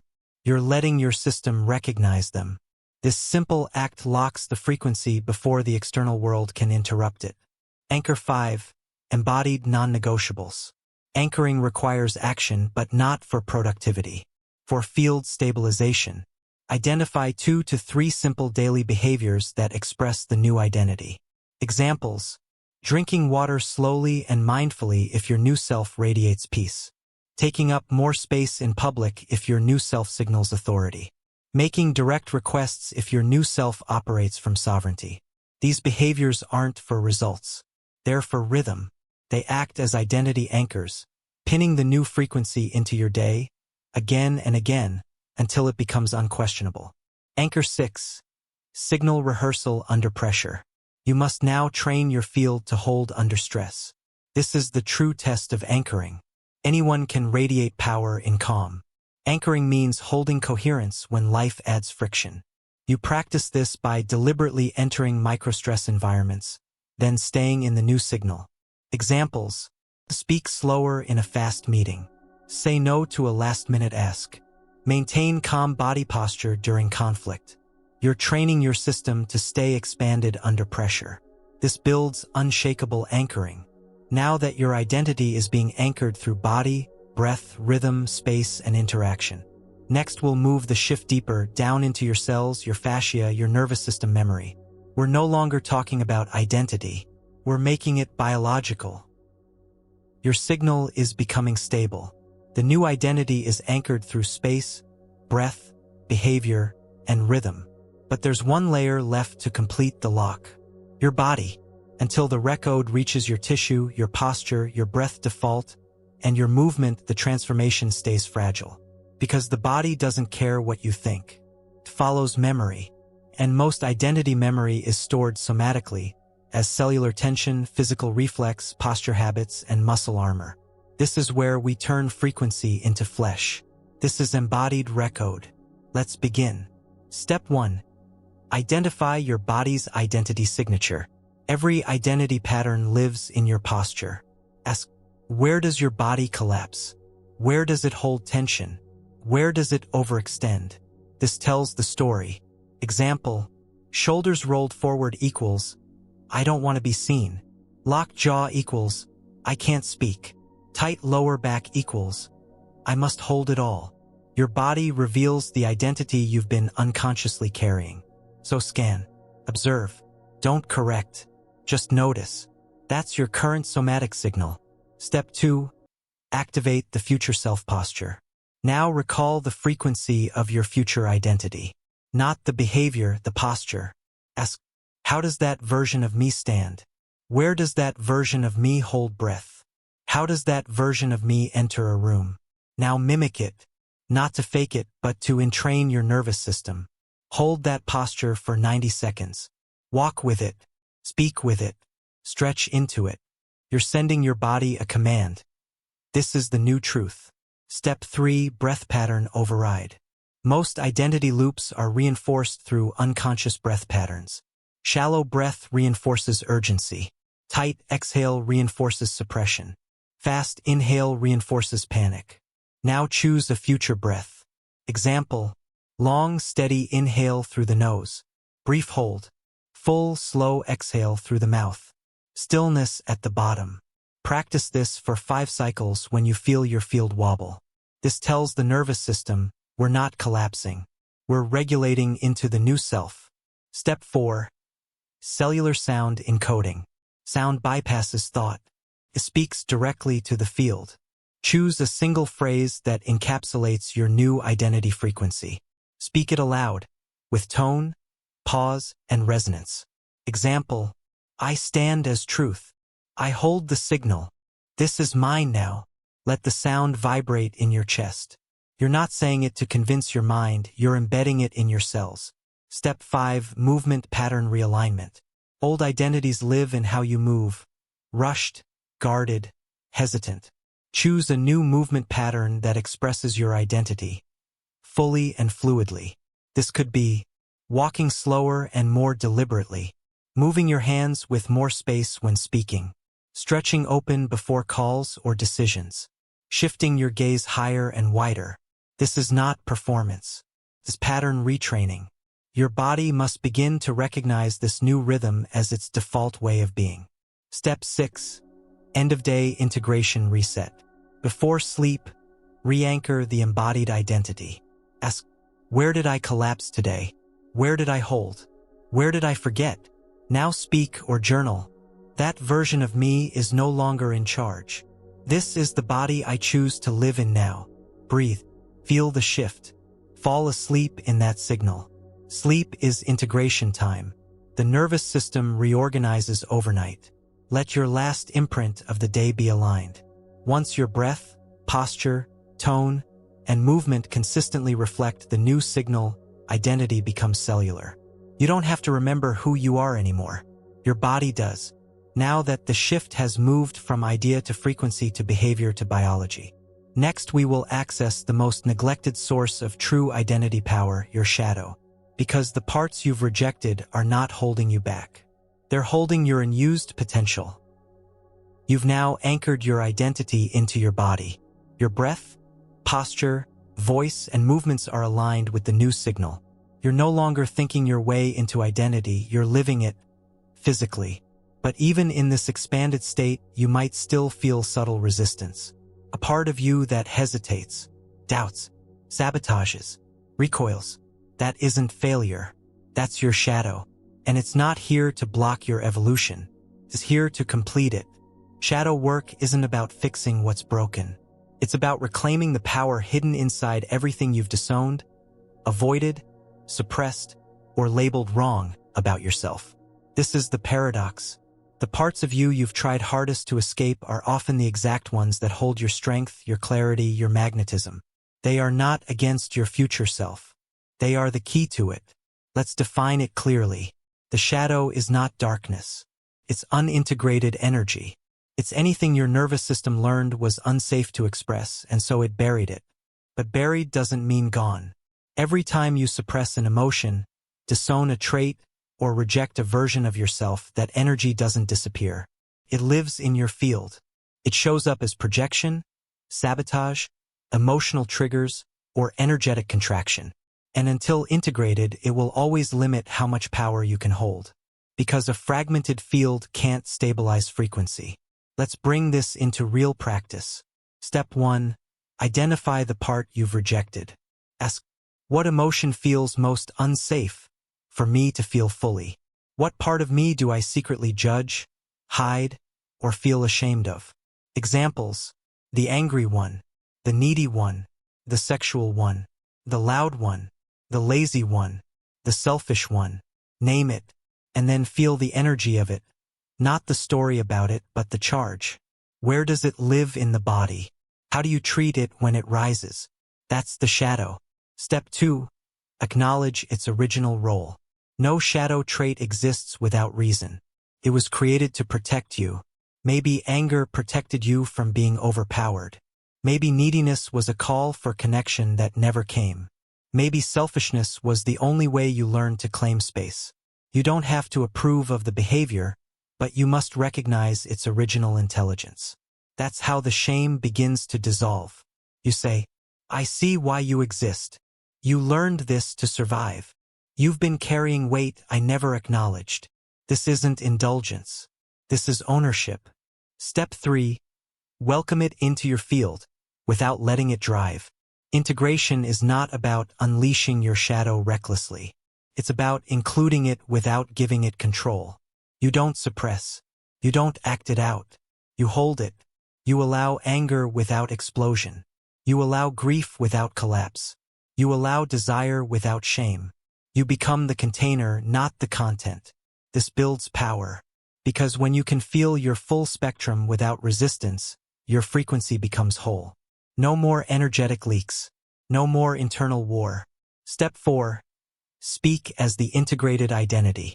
Now that you've made contact with the rejected part, you begin to let it inform your upgraded self, not define it, but feed it. You speak from a place that includes the shadow. Examples: I speak directly, and I stay grounded. I ask for what I want, even if it risks disapproval. I no longer shame my intensity. It's part of my presence. This is when the field shifts, because you're no longer hiding. And a field with nothing to hide is unshakable. You don't have to pretend you've transcended everything. You just need to stand with nothing in exile. That's integration. And that's the next level of coherence. Now that you've welcomed the shadow into the field and reclaimed its energy without letting it run the show. Next, we will explore how to use emotional triggers, not as interruptions to your growth, but as gateways into the next layer of identity recode. Your field is now more complete. You're no longer splintered. You've begun integrating the parts of yourself that were once exiled. But there's still one place your old identity tries to sneak back in: emotional reactivity. Triggers are the final frontier. They're the flashpoints where unresolved energy still holds control. They arrive fast, hot, and often unexpectedly. And most people either repress them or explode through them. But you're not most people anymore. From this point forward, you will use every emotional trigger as a portal, an access point into your next layer of identity. Because each trigger isn't just pain. It's data. It's a message from your field, telling you exactly where your system still identifies with a past version of you. Let's work the process. Step 1. Locate the activation. Something happens. A tone, a look, a message, a situation. Your body flinches. Heat rises. Your heart rate increases. Your thoughts tighten. Stop. Don't distract. Don't analyze. Just ask, what part of me feels threatened? You're not asking what happened. You're asking what identity was activated. This is crucial, because it's never the external event that causes the reaction. It's the internal signal it matches. Step 2. Track the emotional logic. Triggers always carry a story beneath them. Ask, what story am I telling myself right now? What outcome am I bracing for? Who does this remind me of? You'll usually find a narrative like, I'm not safe. I'm being judged. I'm not enough. I'm about to be abandoned. That's the identity underneath. Not who you are, but who your system still defaults to under stress. Step 3. Collapse the old identity in real time. Now that you've identified the reactive version, you bring your new identity online. You breathe. You say internally, this is not the me I choose to live from. This trigger is a remnant, not a truth. This field doesn't carry that identity anymore. You don't argue with the trigger. You witness it. You override it not by suppression but by activating a higher signal. Even if your hands are shaking, even if your voice quivers, you stabilize from frequency, not from certainty. Step 4. Choose a different response. The moment you override the identity, you must follow with a new action, however small. Examples.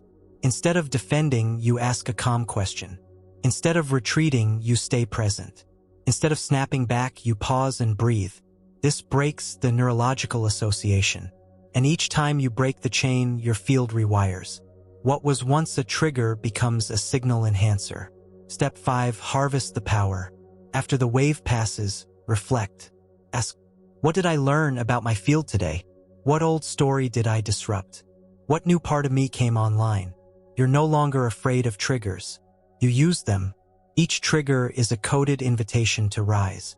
Every time you respond from the new identity instead of the old reflex, your field expands. Your nervous system gains capacity. Your signal becomes more stable. You become the kind of person who is not undone by emotional turbulence, but refined through it. That's power. That's leadership of the self. Now that you've turned triggers into transformation tools. Next, we will lift the entire emotional baseline. You won't just handle feelings better. You'll shift the default frequency of your emotional body into full alignment with your future self. Your triggers have stopped running the show. You've learned to override old identities in real time, turning emotional reactivity into rapid access points for higher frequency responses. But mastering the trigger is not the same as upgrading the baseline. And that's where your next leap lives. The emotional set point is the default state your body, nervous system, and field return to when you're not consciously managing it. It's the tone underneath your thoughts, the background hum beneath your decisions. It's the emotion you're most often transmitting, whether you realize it or not.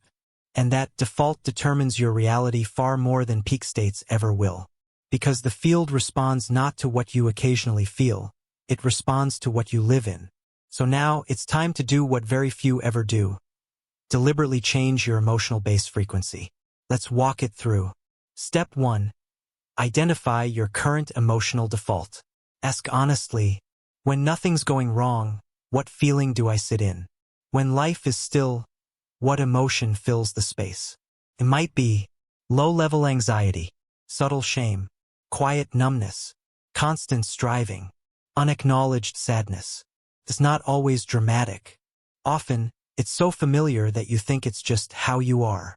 But it's not who you are. It's just the most repeated emotional pattern in your field. And it's programmable. Step 2. Choose your new emotional set point. Now, don't jump to fantasy.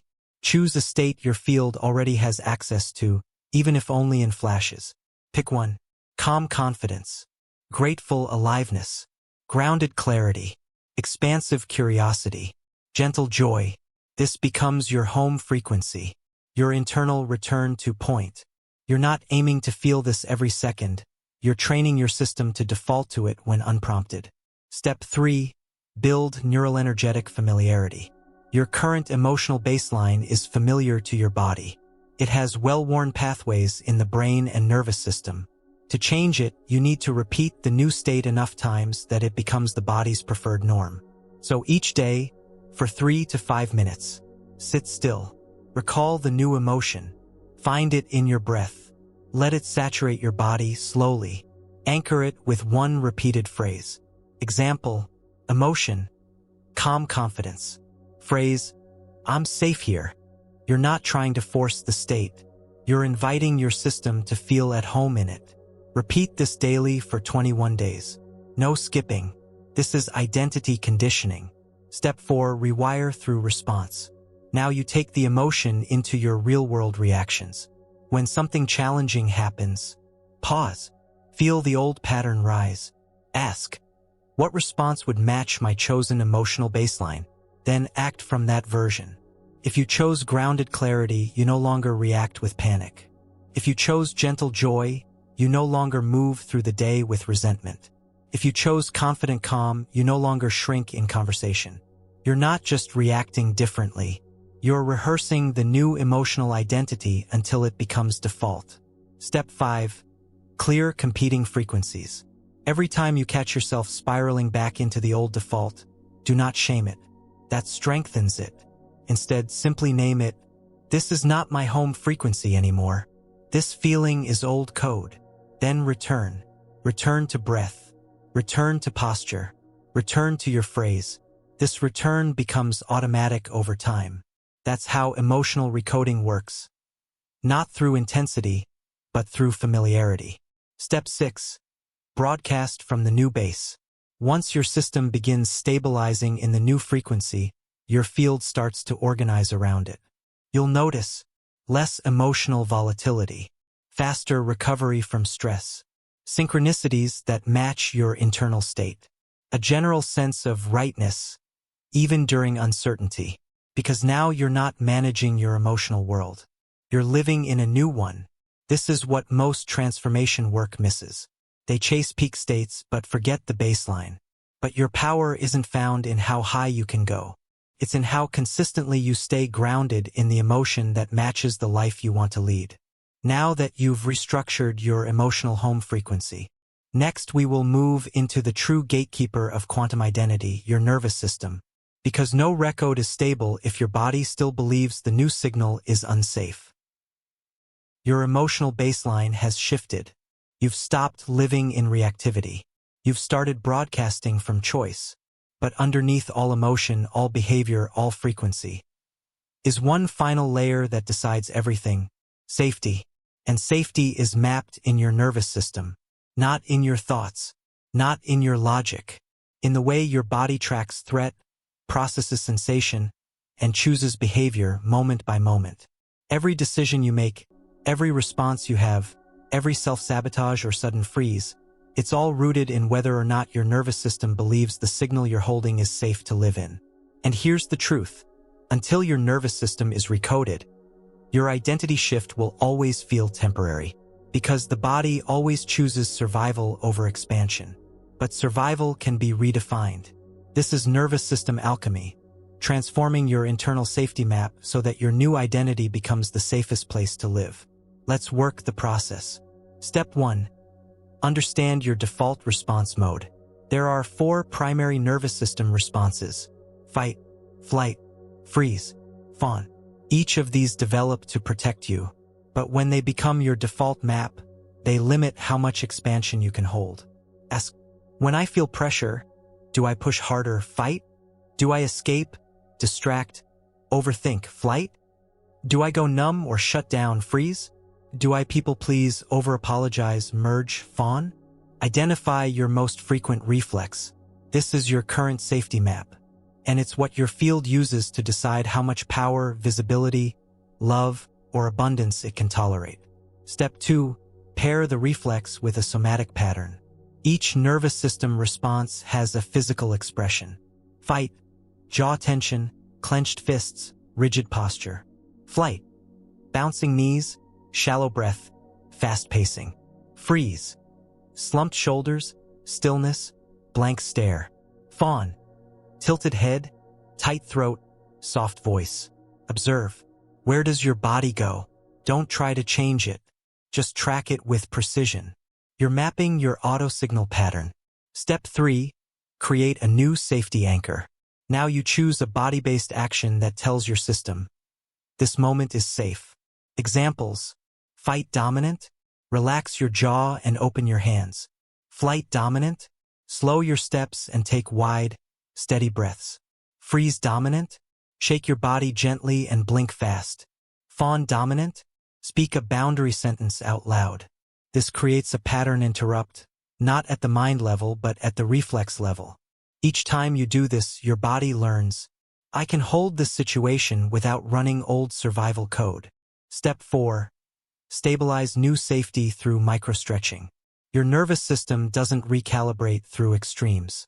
It expands through microstretches, small challenges held successfully with a calm response. So you ask, what's one thing that makes me slightly uncomfortable in this new identity? Can I do it and stay regulated? Examples: posting content without over-editing, saying no without explanation, being visible without overthinking tone. You do the stretch and then breathe. You stay calm. You move slowly. Each successful stretch rewires your safety map. The message becomes, I can be this version of me and survive it. Eventually, your system no longer braces. It welcomes the new frequency as normal. Step 5. Build a safe to expand signal phrase. Language affects the nervous system. Choose one phrase that immediately brings you back into safety when things feel overwhelming. Examples: this is allowed. It's safe to be this me. Nothing's wrong. We're not in danger. Repeat this only when embodied. Let the tone match the frequency. You're not using words to force calm. You're using words to amplify it. Step 6. Rehearse recovery, not perfection. You won't stay regulated 100% of the time. That's not the goal. The real shift happens when your recovery time shortens.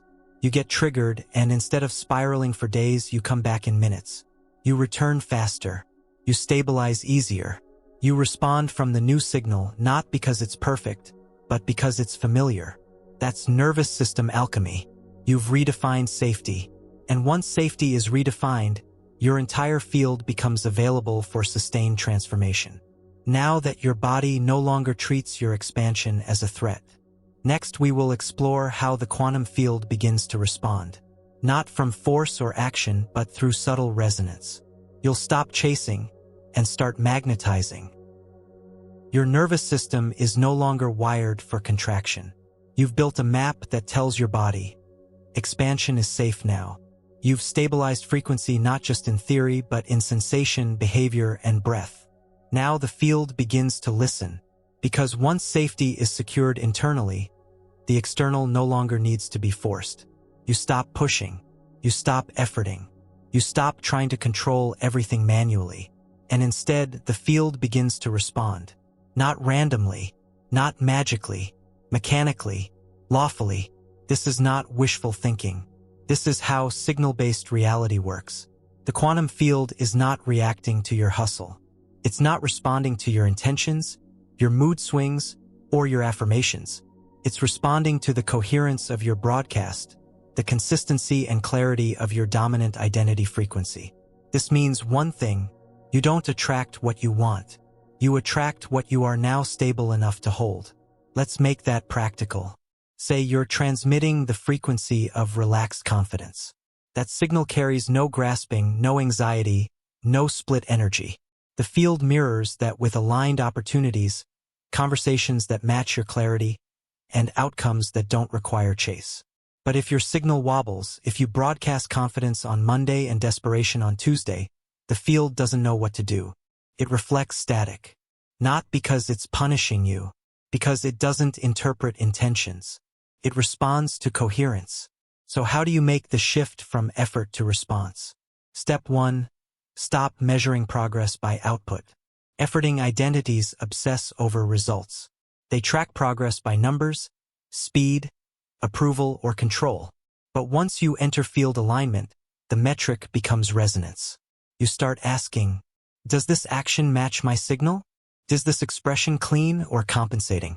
Is this moment moving from overflow or lack? That's your new success metric, signal integrity, not outcome manipulation. Step 2. Trust delay as calibration, not failure. The field is not delayed. It's calibrating. Sometimes a space of nothing happening simply means your system is being refined to stabilize the signal. Don't collapse. Don't grasp. Don't regress. Hold. Hold the frequency without external validation. This trains the field to take you seriously. It stops treating your new identity as a wish and starts reading it as real. Step 3. Move only when the field moves. Old identity says, push, fix, make it happen. Quantum identity says, feel, wait, let it arrive. You begin to listen for energetic green lights. How? You track your body. When the idea is aligned, your system feels open, grounded, energized. When it's not, your system tenses. You hesitate. You force. The body becomes your yes/no detector, not your mind. And when the field nudges, through synchronicity, surprise invitations, or internal clarity, you move fast and clean. No overthinking, no second-guessing, no fear-based control. That's how you begin to move with the field, not against it. Step 4. Drop the chase loop. Every time you chase, the field perceives lack. It mirrors urgency, not desire. You must unhook your signal from outcome. You release the craving to be seen, the addiction to response, the obsession with timing, the fear of being misunderstood. You stop asking when and start being now, and reality starts bending to you because you're not chasing results anymore. You're anchoring identity, and the field can't help but reorganize itself around that. Step 5. Acknowledge micro-responses. Big responses take longer to form, but micro-responses show up daily. Glances, invitations, ideas, ease, alignment. Celebrate those. Your signal is already working. The field is already shifting. When you anchor in those small wins, you amplify the frequency, and that frequency builds momentum. Step 6. Drop into stillness without collapsing your signal. Stillness is not inactivity. It's resonance without noise. You stop filling the void. You let silence speak louder than effort. You learn to radiate, not convince. This teaches the field. I'm not panicking when nothing's happening. And the field responds to that with speed because it senses the integrity of your signal. This is mastery. You don't manipulate. You magnetize. Now that the field is responding to the signal you hold, not the effort you exert. Next, we will protect that signal. Because even the cleanest frequency will leak if your energetic boundaries are porous or undefined. The field is responding. You're no longer chasing. You're being. And your external world is beginning to reflect that internal upgrade. But here's the critical point. If your frequency leaks, your identity collapses. And most frequency leaks come from one place: boundary collapse. Not physical boundaries, energetic ones. You could have the clearest identity, the most potent signal, and the most powerful shift, and still find yourself feeling depleted, scattered, or disconnected if your energetic field is left unprotected. Because boundaries aren't about walls. They're about containment. Identity is a living broadcast. And every time you allow your field to be distorted by someone else's urgency, opinion, projection, or pull, you lose signal integrity. So now you protect the broadcast. Let's define what an energetic boundary is. It's the invisible edge of your signal, where your frequency ends and someone else's begins. When it's intact, your field remains sovereign, clean, self-directed. When it's weak, you start absorbing, performing, rescuing, merging, collapsing, explaining, and shrinking. That's not empathy. That's signal theft. Let's establish your boundary system. Step 1. Map the leak points. Ask, where do I regularly feel drained, even if I'm doing nothing wrong? Who or what pulls me out of my own signal? What topics, platforms, or people cause me to second-guess or collapse? Be honest. These are your field's weak points. They're not moral failures. They're energetic holes. Step 2.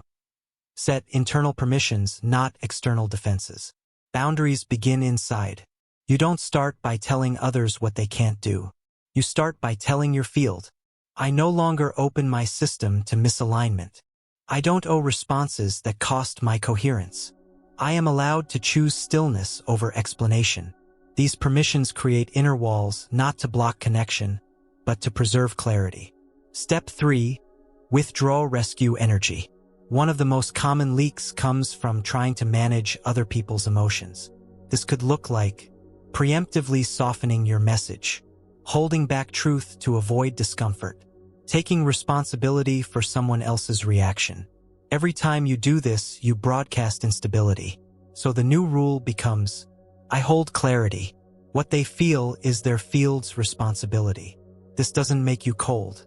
It makes you clean. Step 4. Clean up lingering cords.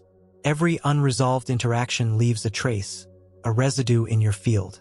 This could be a conversation you didn't finish, a message you're afraid to send, an emotional loop with someone from your past. Name them, list them, clear them. Say, this no longer runs in my system. I return this frequency to its source. I call my energy back. Do this once a week. Your field will regain power instantly. Step 5. Reduce energetic noise inputs. Not all leaks come from people. Many come from overconsumption of social media, unconscious background noise, messaging overload, open loops from digital clutter. You think it's harmless, but every open loop fragments your attention and fractures your identity. Reduce inputs. Curate your feed. Choose silence. Protect your frequency like it's sacred, because it is. Step 6. Establish a sovereign aura practice. Each morning, before the world touches you, claim your energetic space. Place your hands on your heart. Breathe slowly, eyes closed. Speak.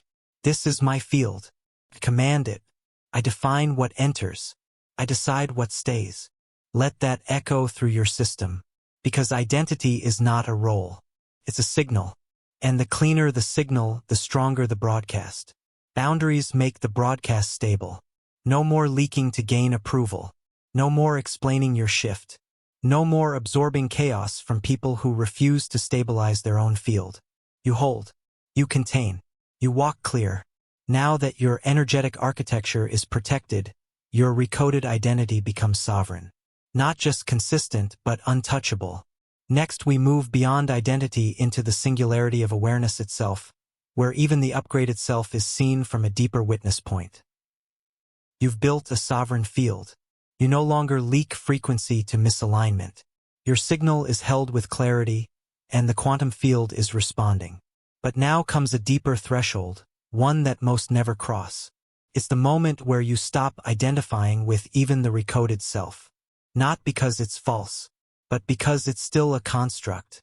Every identity, no matter how elevated, is a formation within awareness. Pattern of energy. a role your consciousness plays. And what's beyond that? The watcher, the pure presence that sees the self arise, but is not defined by it. The silent intelligence beneath the broadcast, the point from which all identity is observed. This is the self-awareness singularity. It's not about losing yourself. It's about realizing that you were never any of the roles you've played, not even the upgraded one. You are the space in which they arise. Let's enter this fieldless state, not by theory, but by experience. Step 1. Locate the watcher. Close your eyes. Become aware of your thoughts. Then ask, who is noticing this thought? Pause. Notice the gap between awareness and thought. That's the watcher.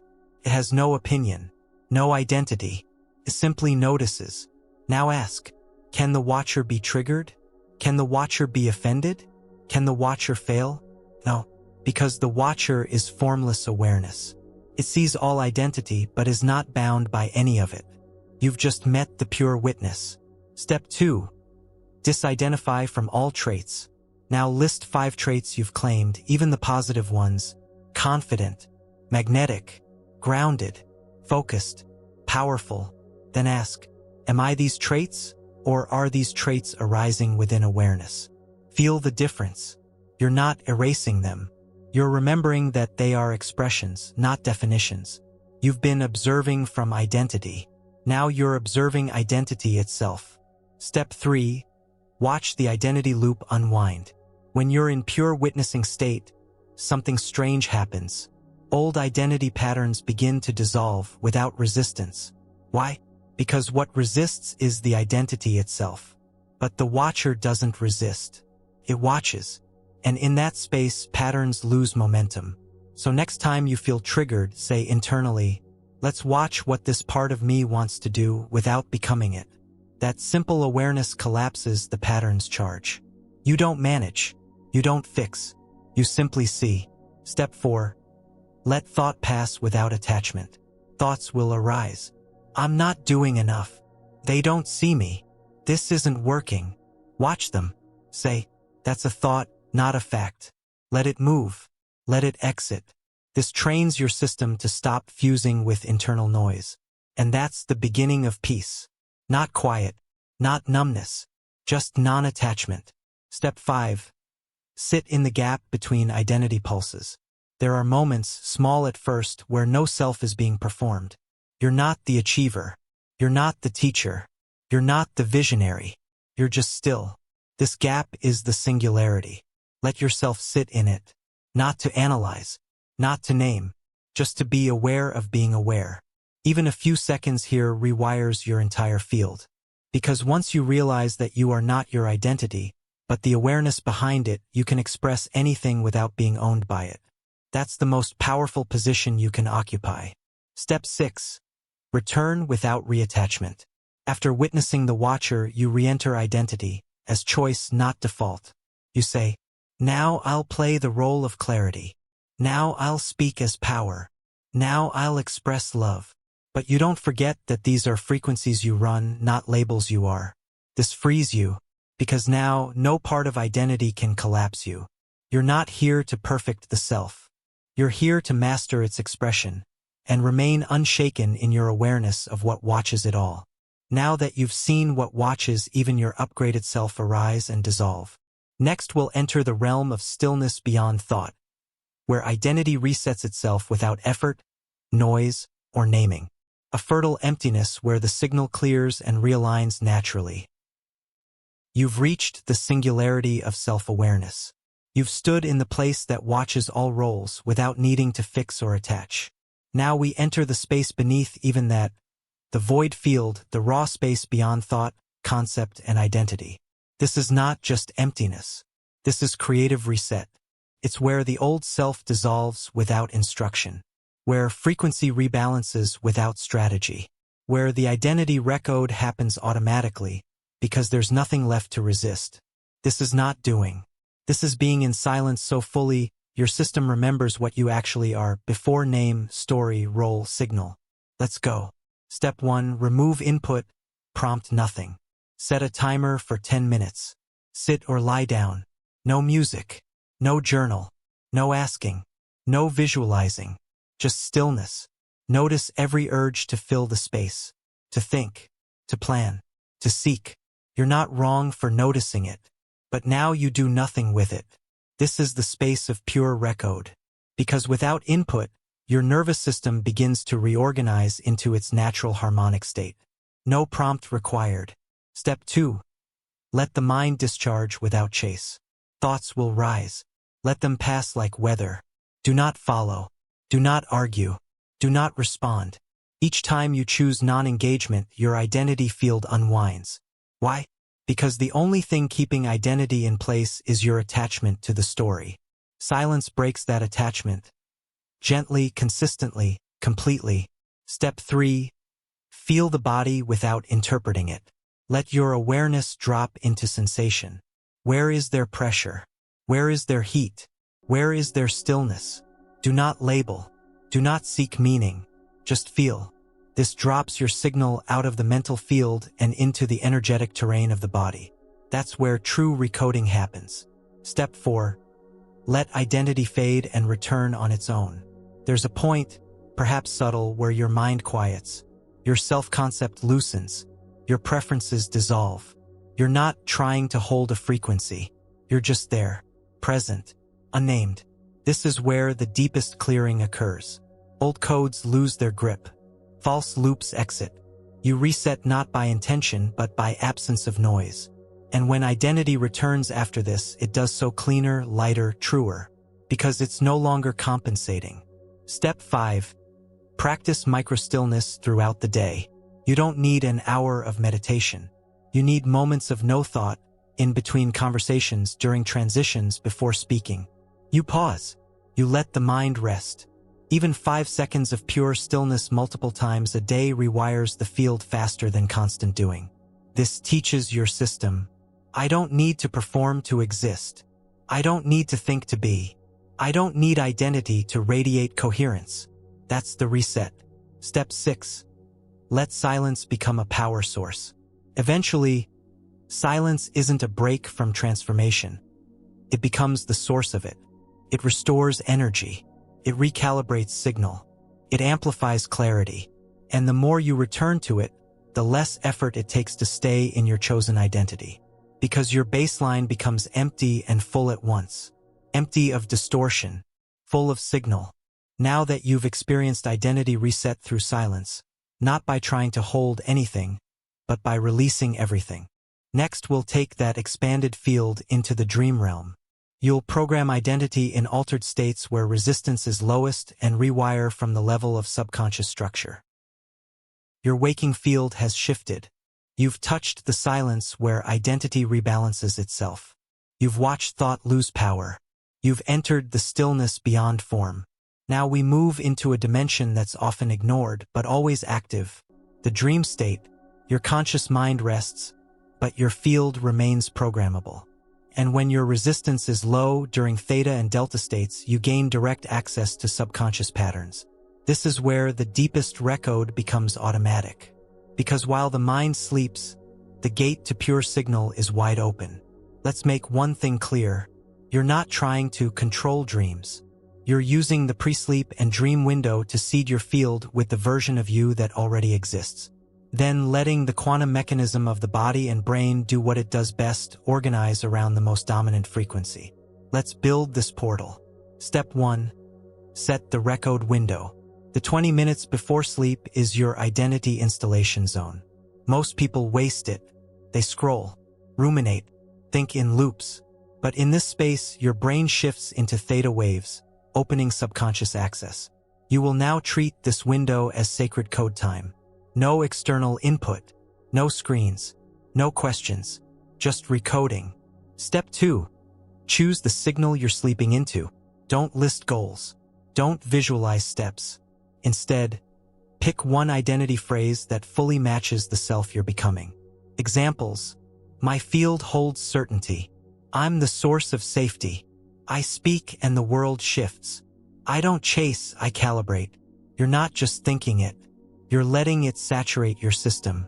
Close your eyes. Repeat the phrase slowly until the words are no longer ideas, but felt truths. Let your voice trail off. Let the phrase dissolve into silence. Now sleep in that frequency. Step 3. Program through theta repetition. Once in bed, don't force sleep. Instead, hover in that dreamy, drifting state. And here, whisper the phrase again. Let it pulse. This trains your subconscious. This is the version we wake up as. You're not manifesting. You're not asking. You're telling the field how to organize while you rest. Step 4.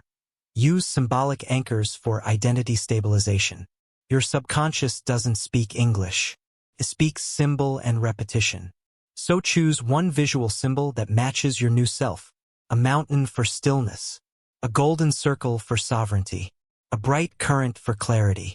A mirror for multidimensional awareness. Before bed, bring this image into your mind. Feel it. See it. Let it anchor the phrase you chose. This links the symbolic and linguistic signals, making your identity stick deeper. Step 5. Prime lucidity through intention. Optional. You don't need to lucid dream to recode. But if you want to engage the process consciously while dreaming, you begin by saying, "Tonight, I remember my power. Tonight, I walk through dream as the self I choose. I know when I'm dreaming. I act from my chosen signal." Repeat 3 times. No force. Lucidity builds over time through pattern recognition. But even semi-lucid dreams can carry encoded identity. Step 6. Use a morning reboot ritual. When you wake up, do not reach for your phone. The moment you rise, you are still in a highly suggestible brain state. So immediately speak one phrase aloud, aligned with your programmed identity. Example: this is who I wake up as. Today, I walk as the frequency I encoded. The field now matches the signal I've planted. You're not getting back into anything. You never left. You slept as it. You wake as it. That's continuity. That's coherence. When practiced nightly, this process shifts your subconscious identity baseline. The old software fades not through resistance but through lack of use. And you begin to live from the you that never stopped transmitting, even in sleep. Now that identity recoding is active across conscious and subconscious dimensions. Next, you'll confirm the shift by testing your reality. Not through theory, but through unmistakable field feedback. You've installed the signal. You've watched identity reshape your field, waking and sleeping. You've upgraded yourself at the subconscious level. You've anchored a version of you that no longer needs to prove or perform. But now a new voice may appear. It asks, "Is this really working?" Not because you're regressing, but because you're integrating. That voice wants proof. It wants to feel the shift not just inside, but reflected outside. And it can, because quantum reality offers precise markers, ways to confirm that your identity broadcast is altering the field in real time. This is not a guessing game. The evidence is consistent, reliable, and testable. Let's track it. Marker 1. Reality feels lighter, even before results show up. The first sign your field has changed is this. You stop gripping. Your body softens. Your breath deepens. Situations feel neutral, even ones that used to trigger you. Not because they disappeared, but because your signal no longer interprets them as threats. This is the nervous system confirming. We've moved out of reaction. We're stable in the upgrade. You're not numb. You're just no longer in resistance. That's real change. Marker 2. Uncharacteristic synchronicities appear. Suddenly, people say words you just repeated in your silent practice. Emails come that match the signal you anchored. You feel seen by people who used to overlook you. These aren't coincidences. They are field reflections. Your broadcast is now being received. And the quantum field, being perfectly impersonal, reflects back the exact vibration you stabilized into. Marker 3. Old loops attempt to re-engage, but you no longer bite. A powerful marker that your recode is working is this. Temptation to regress appears, but has no hook anymore. You get the opportunity to over-apologize, shrink, explain, chase, prove, and something in you pauses, breathes, and says, "We don't do that anymore." That moment is proof. The field is testing for identity stability, and you're passing. Marker 4. Others respond to you differently, without you saying a word. Identity is vibrational, not verbal. So when your signal changes, people treat you differently, even without explanation. You'll notice more space in conversations, more respect in decision-making, more attention without trying, less friction in places that used to resist you. This is social recalibration. The external world is reading the new you, even if they don't consciously understand it. Marker 5. Your language and choices shift automatically. You start saying things you never rehearsed, but that match the new self perfectly. You say, "No, that doesn't feel aligned. I need more space for clarity. Let me feel into that before deciding." You're not performing the recode. You're living it. Your decisions, tone, and tempo match your chosen frequency. This is internal confirmation. Marker 6. You no longer chase validation, you notice presence instead. Before, you looked outward for proof. Likes, replies, compliments. Now you feel a deeper sense of presence in your body. A grounded awareness that doesn't waver. An inner rightness without applause. That's not apathy. That's alignment. It means your center of identity has moved inward. You've become your own resonance meter. Marker 7. External feedback lags, but it doesn't derail you. Sometimes the world takes time to catch up. But now you don't panic when nothing's showing up yet. You hold signal. That's the highest proof. Unshaken frequency regardless of result. It means your identity is real, not a performance for evidence. And ironically, this very calm speeds up the field's responsiveness. Marker 8. You start spotting old identities in others without judgment. You see people stuck in loops, but instead of blaming or fixing, you see them clearly. Why? Because you're now seeing from your new self, not trying to bring others with you. This detachment is not cold. It's clean. It confirms you've shifted your center of perception. You're not just different. You're seeing from different coordinates. That's quantum proof. These 8 markers show without a doubt. Your identity recode is not just internal. It's encoded in your field. And your field is creating a new reality, not through effort, but through unwavering coherence. Next, now that your new identity is confirmed, we zoom out. You're not just one self. You're many, all potential waiting to be selected, activated, and expressed. It's time to meet the full holographic self, the multidimensional being behind the frequency you've just anchored. You've tested your field. You've confirmed the shift. You've observed changes not only in your inner state, but in how the world reflects you back.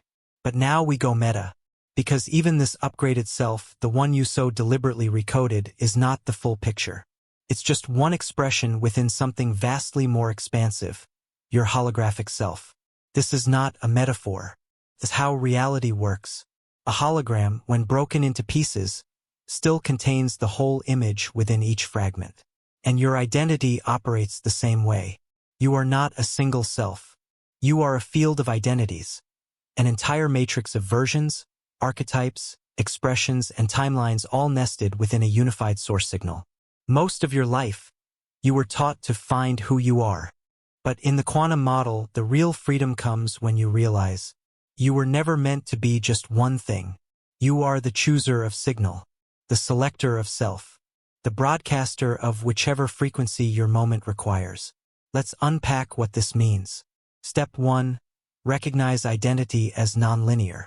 You don't become one self over time. You're not climbing a ladder towards some perfected version of you. Instead, you're surrounded by a field of potential identities, each equally accessible based on resonance. Some are sleeping, some are active, all are available. And at any moment, you're selecting a version of yourself that matches your current signal, your perceived safety, your energetic capacity. That's not randomness. That's precision broadcasting. Step 2. Map the identities in your field. Start by naming 3 versions of you that show up regularly. For example, the hyperproductive one, the soft, nurturing one, the visionary speaker. Now name 3 others that don't get much airtime but you know are there. The sensual mystic, the strategic warrior, the silent observer. All of them live in your field. All of them are part of your holographic makeup. They're not contradictions. They're coordinates. Each one is a lens of self-awareness, a tool of expression. Step 3. Release the pressure to be one thing. This is where the false pressure collapses. You stop trying to brand yourself as a singular archetype. You stop clinging to consistency as a virtue. Instead, you ask, which self is required for this signal right now? You choose. You don't betray your core, you activate different expressions of it. This allows you to be strategic without losing your heart, sensual without losing your power, playful without losing your depth. You don't need to integrate every self into one. You just stop pretending they're in conflict. They're not. They're all you. Step 4. Access hidden selves through frequency jumping. Want to activate a new self? Use this process. Breathe deeply. Ask, what emotion does this self run on? Ask, what posture does this self take? Ask, what language does this self use? Then stand up. Embody it. Move from it. Speak from it. Do this in private at first. Feel the frequency run through your system. Then bring it into life deliberately. Not for performance. For choice. This is not acting. This is quantum expression. Step 5. Honor the hologram without fragmenting. There's a difference between honoring your holographic nature and becoming scattered. You're not a random collection of personalities. You're a single source signal expressing through multiple forms. The coherence is found at the source layer, the awareness from which you choose. So always return to this. I am the chooser. I don't need to collapse into any one version of me. That's how you stay sovereign. Step 6. Let the right self handle the moment. Instead of defaulting to your usual self, start selecting the most aligned version for the moment in front of you. Speaking to a room? Channel the sovereign leader. Coaching a client? Activate the tuned-in mirror. Holding a child? Embody the gentle empath. Creating a strategy? Tune into the precise executor. You don't lose yourself. You expand into range. The greater your range, the more power you hold. Because power is not rigidity, it's fluid coherence. Now that you've opened the full spectrum of who you are, not as contradiction but as conscious capacity. Next, you'll learn to treat identity itself like a technology. One that can be installed, upgraded, paused, or replaced on demand. You've accessed your holographic nature. You've seen that you're not one self, you're a matrix of possibilities. But now it's time to shift how you treat identity altogether. It's not a personality. It's not a truth. It's not even a story. It's a technology. And like any technology, identity is only useful when you know how to operate it. When you master this, you stop asking, who am I supposed to be? And you start asking, which version serves the signal right now? Let's break this paradigm shift. Step 1. See identity as software, not hardware. Most people treat their identity like hardware, fixed, mechanical, hard-coded. But it's not. It's software, programmable, updatable, and replaceable. Every belief, behavior, and trait you carry is part of the current operating system you're running. And like any OS, it can be reinstalled, upgraded, or even deleted. You don't change it through force, you change it through instructional signal. Step 2. Identify the identity apps you're running. Ask, what apps are currently running in my identity stack? Examples: Prove My Worth app, Earn Love Through Service app, Don't Outshine Others app, Fix Everything for Everyone app. These are not random. They were installed, usually early, usually unconsciously. Now ask, which apps do I want to uninstall? Which apps need an upgrade? Which ones are slowing my system down? That's your diagnostic. Step 3. Write a new identity code script. Let's install an upgrade. Choose one trait you want to embody more fully. For example, precision, radiance, fluid confidence, electric presence. Now write its install code, like this. I now install the frequency of trait. It boots automatically. It runs in the background. It interfaces cleanly with all systems. Conflicts are resolved in favor of this signal. Speak this out loud, daily, in front of a mirror. You're not convincing yourself, you're sending instruction to the field. Step 4. Run only one signal at a time. Glitching happens when you run conflicting programs simultaneously. Example, you run, "I trust myself," and "I need approval to feel safe." The system lags. The field gets confused. Results fragment. So choose. Don't blend until both signals are stable. Better to run one clean signal than 5 muddy ones. This is coherence through simplicity. Step 5. Reboot the system when overloaded. Sometimes your field gets clogged. Too many inputs, too many apps, too much noise. When that happens, pause. Close your eyes. Say, "System reboot." Close all unnecessary processes. Restore to signal purity. Visualize your field clearing. Let the old software drop. This isn't fantasy. This is how quantum systems actually operate, by directive, not demand. Step 6. Use identity scripts intentionally, not habitually. Every day, pick one identity script to run based on your highest signal goal. Ask, what frequency serves today's signal? Which self amplifies the field? Examples. If you're creating, run the visionary architect script. If you're leading, run the silent magnetism script. If you're resting, run the sovereign receiver script. Identity becomes a tool, not a label. You stop being reactive. You become elective. And this is where mastery lives. You no longer wait for the right version of you to appear. You select it, install it, run it, own it. That's identity as technology. Now that you know how to install and run self-frequency like a codebase, next you'll witness how that precision creates not only results but magnetism. The field will feel it. People will too. Quantum charisma is the next signal upgrade. You've learned to install identity like software. You don't hope for confidence, you select it. You don't try to feel powerful. You broadcast it. And now that broadcast is doing something new. It's creating gravity. People are paying attention. Not because you're louder, not because you're more visible, but because your frequency has become coherent, and coherence is magnetic. This is not charm. It's not technique. It's not persuasion. It's quantum charisma, the natural side effect of self-signal mastery. Let's make this tangible. Charisma is not personality. It's not even behavior. It's field quality. It's what happens when your signal is stable, your attention is sovereign, your self-expression is clean, your presence is unfragmented. People don't know why they're drawn to you. They just feel the pull. You don't explain it. You don't amplify it. You become it. Let's build this magnetic layer consciously. Step 1.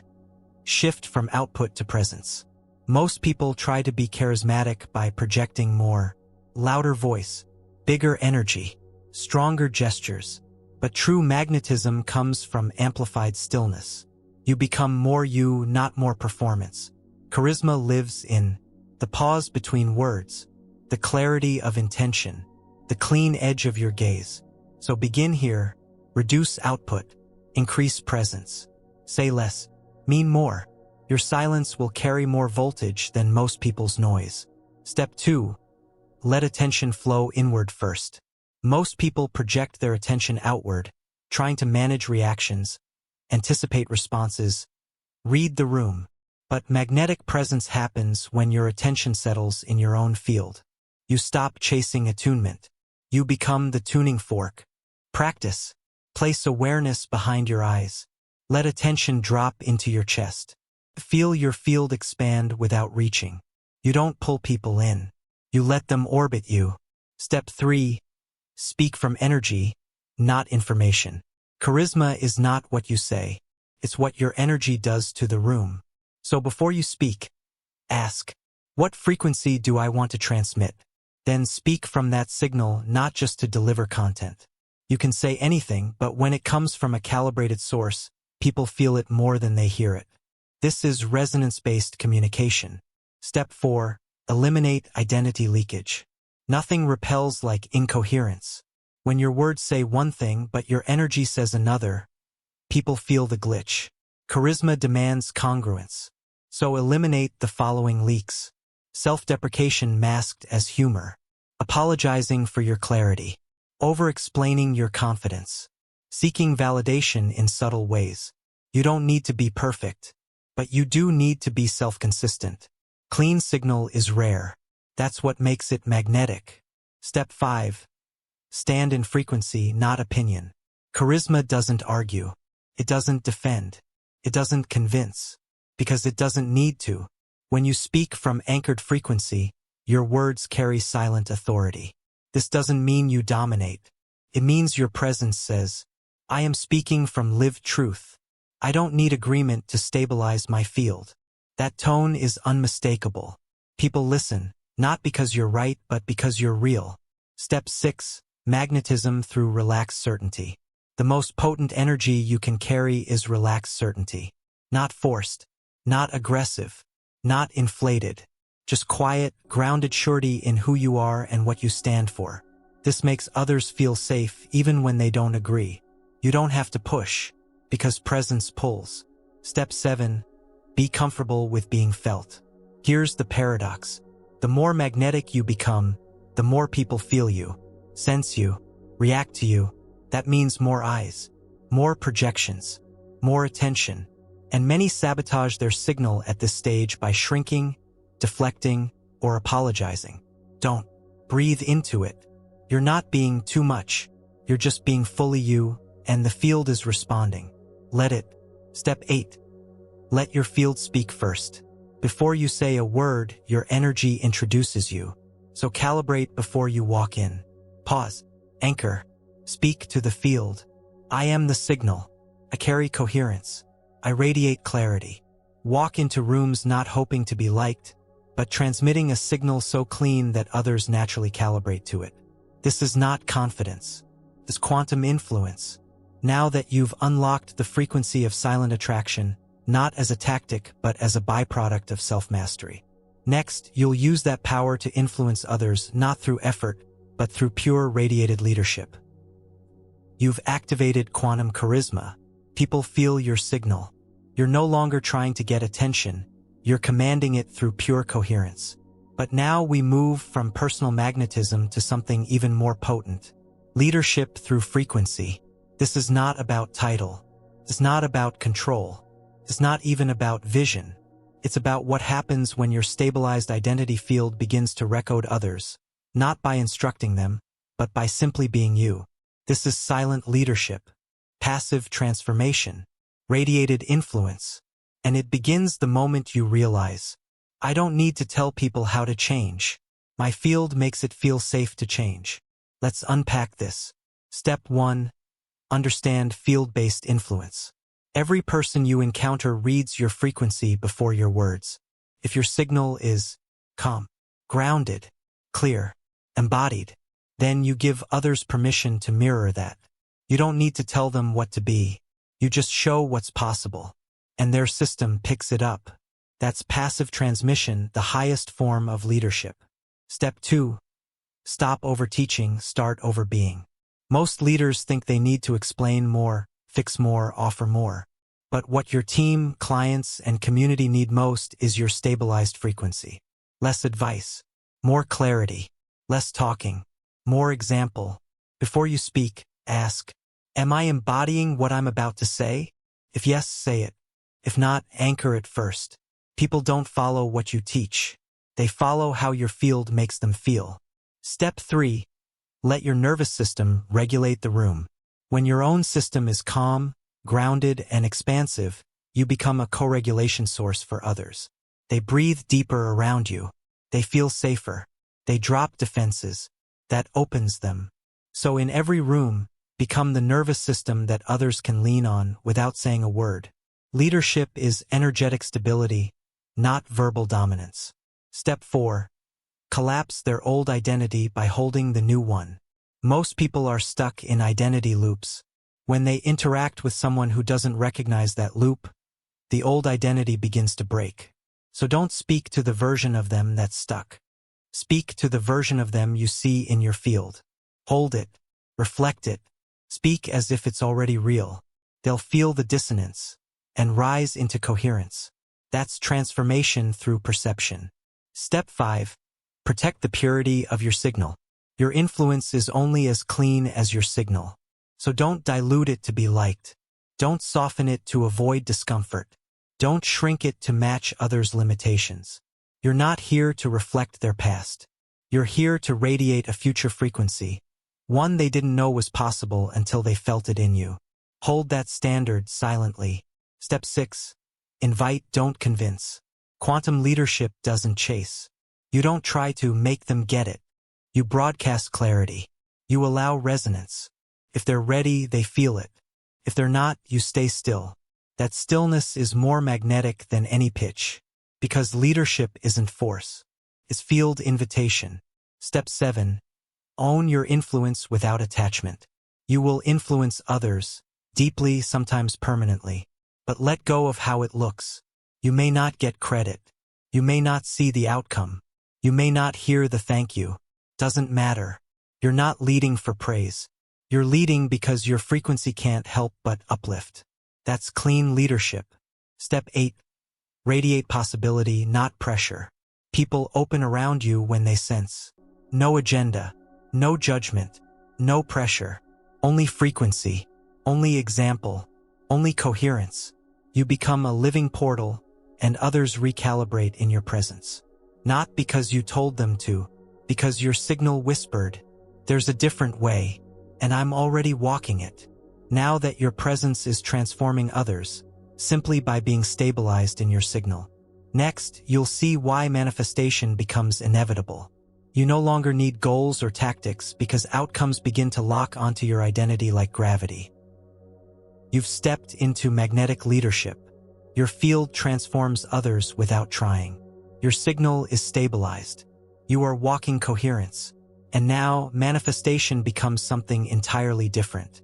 It's no longer effortful, no longer about scripting, visualizing, or goal setting. It becomes automatic, a function of the identity you hold. Because outcomes don't follow vision boards, they follow identity fields. That means this: you don't get what you focus on. You get what you are stabilized in being. The old way of manifestation was mental, will-based, driven by desire, fueled by repetition. But that model fails if your core frequency doesn't match the outcome. You can visualize millions, but if your identity field is still broadcasting lack, your quantum environment reflects the mismatch. That's not failure. That's physics. But once identity becomes coherent, manifestation becomes magnetic geometry. Let's reframe manifestation completely. Step 1. Outcomes are not goals, they are field echoes. Everything you get is simply the field echoing your dominant identity broadcast. You don't need to try harder to attract something. You just need to transmit the version of you that already has it. That means you don't manifest the thing. You become the you who already holds the thing. And then the field reflects that version into material form. It's that direct. Step 2. Stop broadcasting from the wound. One of the biggest errors in manifestation is trying to manifest from compensation. Wanting abundance to escape scarcity. Wanting love to fill rejection. Wanting freedom to escape pressure. These don't work because the signal is split. You say, "I want this," but your field says, "I am not enough without it." So the field mirrors lack, not desire. You don't fix this by pretending. You fix this by rebuilding the core identity signal. Then the desire becomes an extension, not a compensation. Step 3. Drop the vision board. Anchor the embodied self. A photo on a wall doesn't shift your field. A script on a journal doesn't rewrite your nervous system. But your current self-expression, how you breathe, speak, walk, respond, that determines what your quantum environment delivers. So ask, does my daily identity match the reality I say I want? If not, no tool will bridge the gap. But if yes, then tools aren't even needed. Step 4. Speak from the field, not to it. Stop asking for what you want. Start speaking as if the field is already your mirror. Because it is. Instead of, "I hope this happens," say, "This is now my frequency, and I allow its echo." This is not lying to yourself. This is speaking from the frequency of identity, not from the confusion of desire. Step 5. Let reality catch up without panic. Sometimes your field shifts, but external reality hasn't mirrored it yet. This is where most collapse. They wobble, doubt, scramble to do more. But now you hold. You say, the shift has already happened. I'm just walking through the delay field. And that certainty pulls the outcome closer, because the field reads your stability as truth, not your actions, your frequency consistency. Step 6. Stop chasing signs. Watch for feedback. Signs aren't rewards. They're feedback mechanisms. If they show up, great. If they don't, you keep holding. You don't obsess over angel numbers, repeated phrases, or external nods. You monitor how often you shift back to the identity that holds the outcome. That's real manifestation tracking. It's not mystical. It's mechanical. Step 7. Refuse to collapse when it looks wrong. This is the test. The moment things appear to go in the opposite direction. In those moments, the field is asking, do you still hold the signal, even here? That's where 99% regress. But not you, because you now understand identity field integrity is not conditional on appearance. You keep your frequency clean even when the 3D glitches. And that's what breaks the loop of lack. Step 8. Choose identity over outcome. Every time. Outcomes are fun. But the real reward is the version of you who can hold them effortlessly. So stop chasing the thing. Choose to stabilize in the identity that matches it. And watch how effortlessly it materializes. Not as a wish granted, but as a reality matched.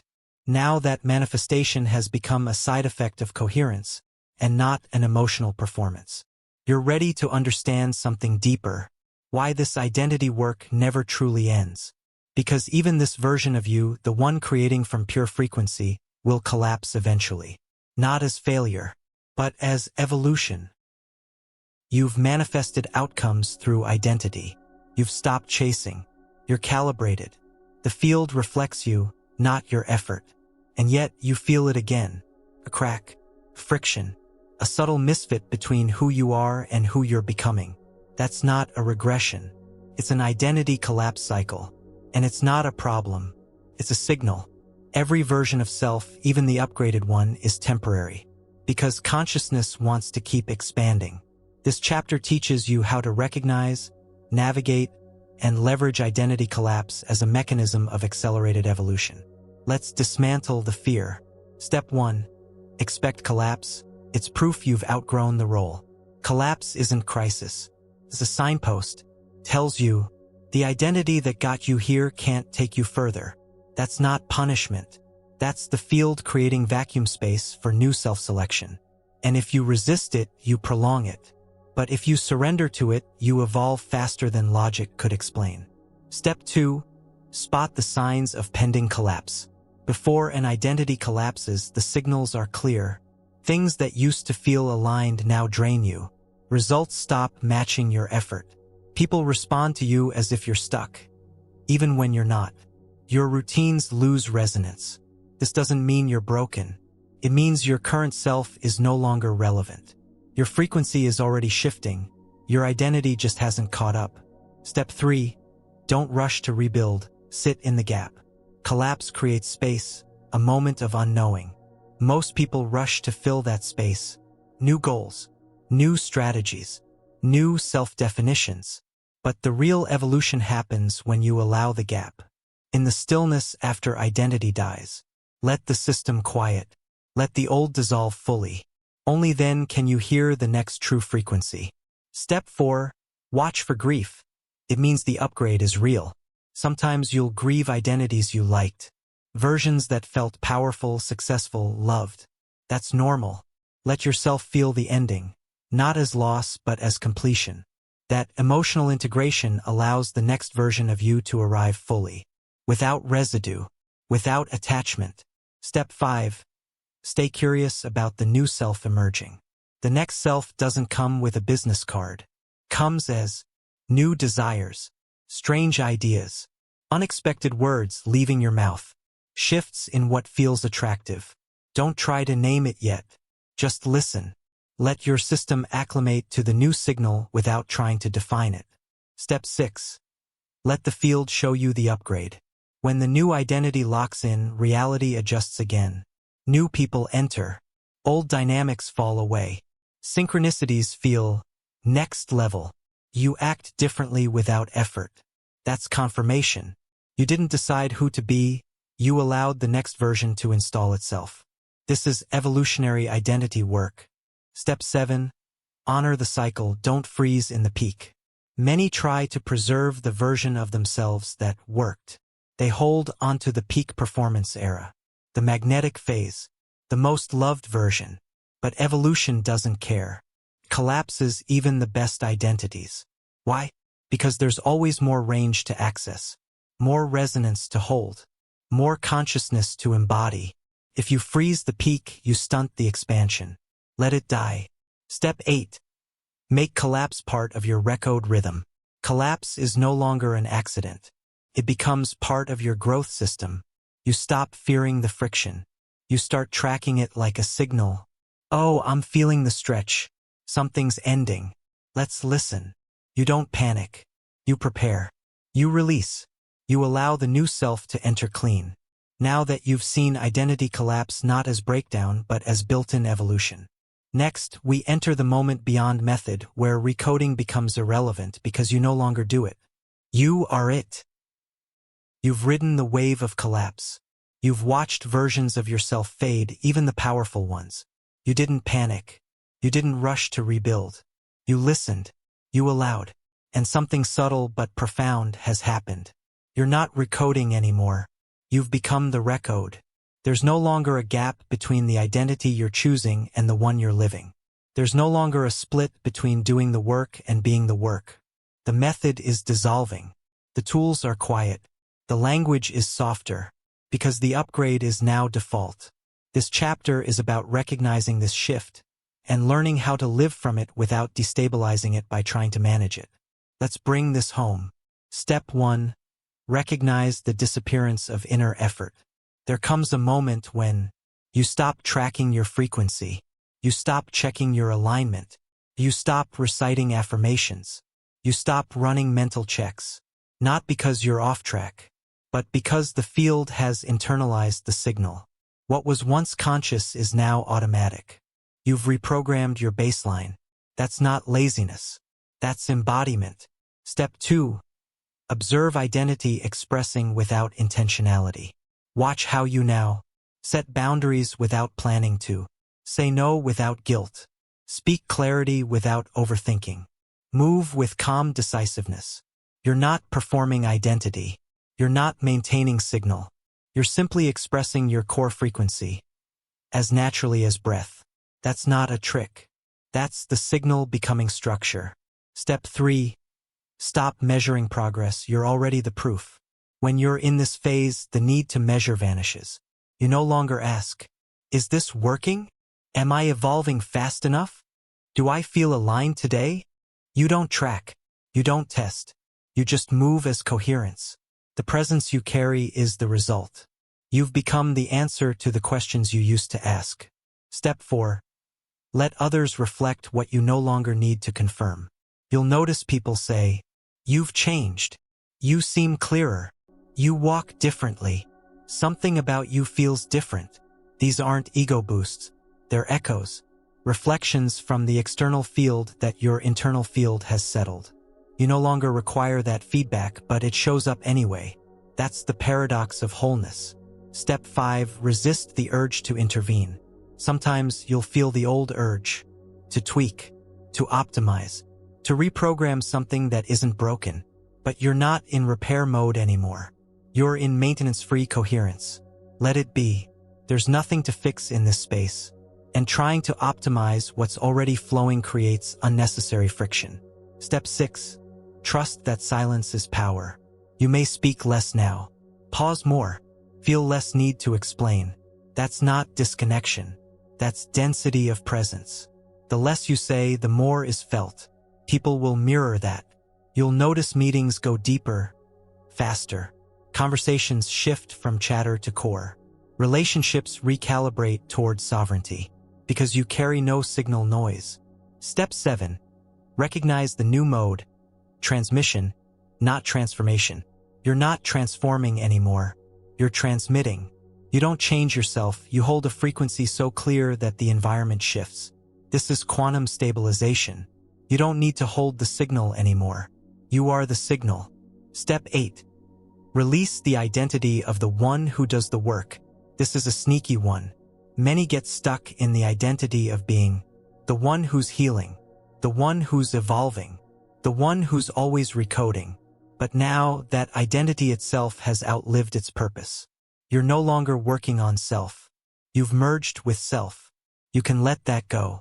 And in doing so, you free up vast energetic capacity because you're not running background effort anymore. Now that you've become the recode not by effort, but by full embodiment. You're ready for the next paradox. Who are you without any identity at all? Not a self you chose. Not a self you healed. Not a self you managed. Just being, beyond form. You've become the recode. The signal is your default. There's nothing to fix, nothing to manage. And yet, something begins to open. A doorway even beyond identity. Beyond any version of self, even the elevated ones. You begin to feel a strange kind of freedom. Not in being a new you, but in no longer needing to be any you at all. This chapter is about stepping beyond self altogether, not to erase your humanity, but to feel what it's like when awareness becomes so free, it forgets to shape itself. This is identity without identity. Let's unhook the last thread. Step 1. Let go of even the upgraded self-concept. You've done the work. You've installed the new self. You've stabilized in a signal that reflects clarity, sovereignty, power. Now release it, not out of disrespect, but because it's still form. Any identity, no matter how coherent, is a pattern. And awareness is not a pattern. It's the space in which all patterns arise. Feel yourself returning to that space, not as strategy but as birthright. Step 2. Sit in awareness without self-reference. Let your mind be still. No labels, no names, no ideas. Just notice. Breath moves. Thoughts come. Sounds pass. And yet you are still. You're not the thinker. You're not the doer. You're not the chosen identity. You are the one witnessing it all. This is the field before the field. The self before signal. Step 3. Allow experience to happen without a you doing it.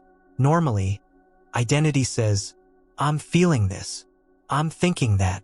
I'm doing this. Now let go of the I behind the verb. Let there be feeling with no owner, thinking with no thinker, breathing with no breather. This is not philosophy. It's direct access to the unformed essence behind identity. And it feels like peace. Step 4. Notice the vanishing of time. When identity dissolves, time softens. There's no narrative to track, no role to play, no future self to reach. There's only presence. Not the performance of presence. Just this. Now, no edge. This is freedom that doesn't feel like expansion. It feels like no boundary at all. Step 5. Accept the absence of reference points. Here's what scares many. Without identity, there's no reference, no checklist, no model, no reflection.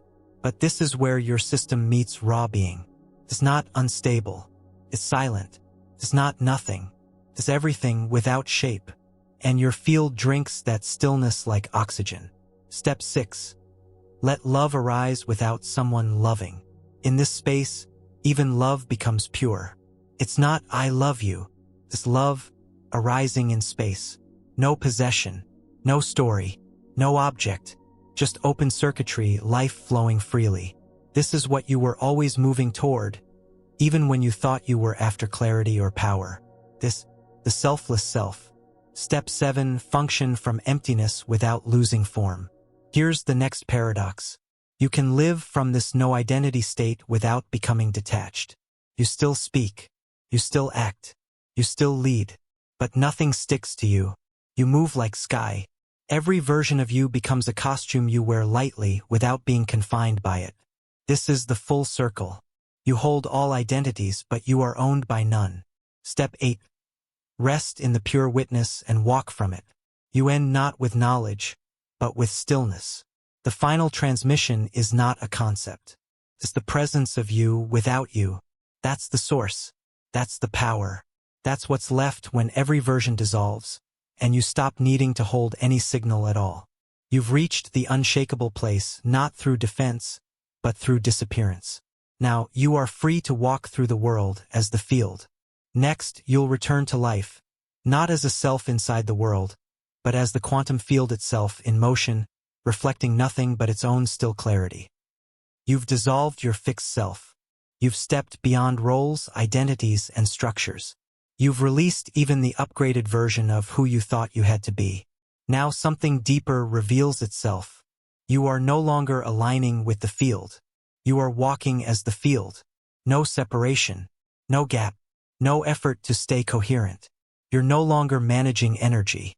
You are the source of it. You've become a living transmission, so attuned, so precise, so stabilized in presence, that life doesn't just respond to you, it mirrors you, perfectly, instantly, without question. Let's land this shift into full awareness. Step 1. Identity is no longer a costume. It's a signal being lived. At earlier stages, you were selecting identity patterns like outfits, trying on new ways of being, adjusting postures, reprogramming language. Now the costume phase is over. There's nothing to wear, nothing to try. There is only you as raw, tuned signal. Not a version, not a persona, just field flowing through action. You don't think about who to be. You don't calibrate. You broadcast naturally. This is authenticity without intention. Step 2. You're not manifesting reality, you're emitting it. Before, you used techniques to draw things in. Vision boards, affirmations, energy rituals. Now you don't attract from lack or project from desire. You simply emit your frequency and reality arranges around it. You're no longer the subject of change.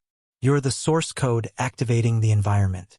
The people, the events, the flow, they all sync to the version of you that's showing up in silence. Not because you're trying, but because you're transmitting without interruption. Step 3. The feedback loop is immediate. When you walk as the field, the delay disappears. You speak and the universe answers. You move and the path shifts. You feel and the external reflects it instantly. This isn't magic. It's zero-lag resonance.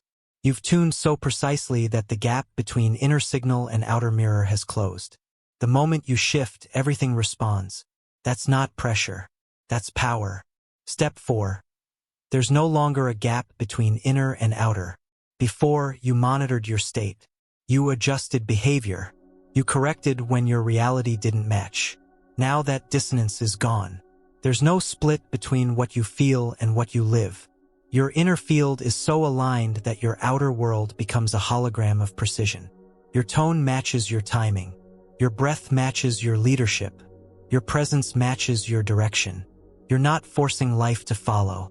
You're living so clearly that it can't not. Step 5. You don't shift energy, you are the shift. You don't try to calm a room. You don't try to uplift others. You don't try to recalibrate dynamics. You enter and the space shifts, because your presence carries no static. You've become so coherent, so stable, that your very being overwrites distortion without needing to say a word. You're not fixing energy anymore. You're walking as the update. Step 6. You witness others as a reflection of your field. There's no more blame, no more confusion, no more wondering, why is this happening? This person is showing me where I'm clean or where I've slipped. This reaction is a reading of my frequency. This moment is my signal showing up in form. That doesn't make you responsible for others. It simply makes you fully self-aware inside every relationship. You adjust your field and the people shift, or they exit. You don't control it. You just stay aligned. Step 7. Reality is no longer out there. It's arising through you. You stop talking about your environment like it's something external. You begin to feel that every moment is emerging through your system. The room bends around your nervous system. The conversation bends around your state. The offer bends around your embodiment. You're not waiting for life to arrive. You're birthing it in every breath. Not as metaphor, as quantum mechanics in real time. Step 8. You no longer think about identity at all. And this is the ultimate sign of arrival. You no longer ask, what version of me is showing up? What identity do I need to install here? Am I aligned right now? Because you're not tracking anything. You're living inside a signal so constant that it no longer needs managing. The system runs itself. Your breath is the broadcast. Your walk is the message. Your stillness is the transmission. And your life, it's now a mirror, not of who you hope to be, but of who you're willing to be with no mask left. Now that you're walking as the field, not chasing, not reacting, but living as the emitter itself, you're ready to pass this on. Because what you carry now isn't just for you. It's a legacy of frequency. And the final chapter shows you how to imprint this code into others, into spaces, into time itself. You've walked through collapse. You've risen without identity. You've stabilized into coherence and moved from signal, not self-concept. And now you begin to feel something even more expansive. This isn't just yours to hold. It's yours to transmit. This chapter is about legacy, not in terms of achievements or accomplishments, but in terms of imprint. What frequency are you leaving in the field? What new baseline are you coding into others, simply by existing? This is how we pass on the recode, not through teaching, through transference. Let's bring this into full embodiment. Step 1. Legacy is not a project. It's a signal echo. You don't plan your legacy. You don't brand it. You become it. And once your frequency becomes coherent enough, it leaves a trace in people, in rooms, in memory, in momentum. Every conversation becomes a calibration. Every space you leave behind carries your echo. This is not fame. This is field architecture. Step 2. You don't teach people, you repattern them. You're no longer sharing ideas. You're no longer convincing. You're radiating stability. People around you shift without knowing why. Open without defense. Feel safer without explanation. Because you've become a regulatory presence. Your nervous system is a permission slip. Your aura is a template. You're not trying to change them. You're holding a signal so clean that change happens automatically. Step 3. The most powerful signal is silent. You don't have to talk about identity work anymore. You don't have to walk them through the process. Your leadership is now nonverbal. A glance, a pause, a grounded response where panic used to be. That's all it takes. You hold. They align. That's legacy transmission. Step 4. Every space you enter is recoded by presence. Before, you adapted to spaces. Now, spaces adapt to you. You walk into a room and people sit up straighter. Tension drops. Focus sharpens. Not because of your status. Not because of your words. Because your frequency upgrades the baseline. You've become an environmental shift. And the field remembers you even after you're gone. Step 5. Family, teams, clients, they all receive the upgrade. You don't have to teach your children to be sovereign. You just model it so clearly that their systems recognize it. You don't have to motivate your team. You just embody coherence so fully that their clarity rises just being near you. You don't have to heal your clients. You just hold a field where they see themselves differently without being told to. This is high-frequency leadership. It's not loud. It's undeniable. Step 6. Legacy leaves a trail in time. Every moment you walk in truth, every identity you collapse, every version you fully live, it all leaves a trail. Someone will remember your gaze, your silence, the way they felt seen in your presence. And that memory becomes a mirror they'll revisit later, when they're ready to become more. You're not giving them answers. You're giving them internal reference points. That's immortality. Step 7. The recode spreads without your awareness. You won't always know who it's affecting. You won't always see the result. You won't always get the thanks. And that's perfect, because your legacy is now quantum. Not linear, not tracked. You drop ripples into timelines, and they spread. Through words repeated, choices altered, futures unlocked. You won't need to know. You'll just trust. I was coherent. The field received. That's enough. Step 8. You pass it on by being it. You don't give the recode. You are the recode. Your embodiment is the transmission, and your transmission is your legacy. You've become the type of presence that opens possibility without effort. And the world needs that more than ever. Now that you've passed on the signal, not by force but by frequency, there's nothing more to reach for. Only one truth remains. You are infinite, and everything begins again, from here. You've walked as the field, not in it, not through it, as it. You've watched the world mirror your coherence. You've stopped chasing signs. You've seen your signal shape reality, not as a theory, but as lived, repeatable experience. And now something even greater arrives. Not as another goal, not as another identity to install, but as a deep inner knowing. This is not the end. Because the self, the true self, is not fixed. It's not final. It's not even linear. It's infinite. And infinity has no edge. The version of you that reached this point is real, but not ultimate. You are standing at a new beginning, where everything you've learned becomes the foundation, not the finish line. This is the eternal dance of conscious identity, of field-based becoming, of source-aware expansion that never ends, because it's not supposed to. Let's complete the series by unlocking this final layer.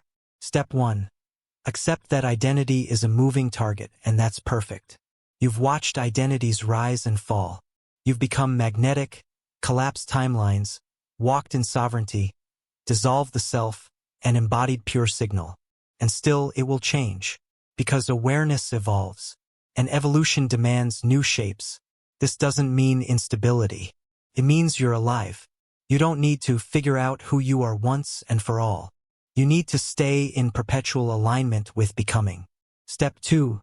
Treat the self as a frequency horizon. Every time you stabilize in one self, a new one appears on the edge of perception. It whispers, "There's more. You're ready for this next layer.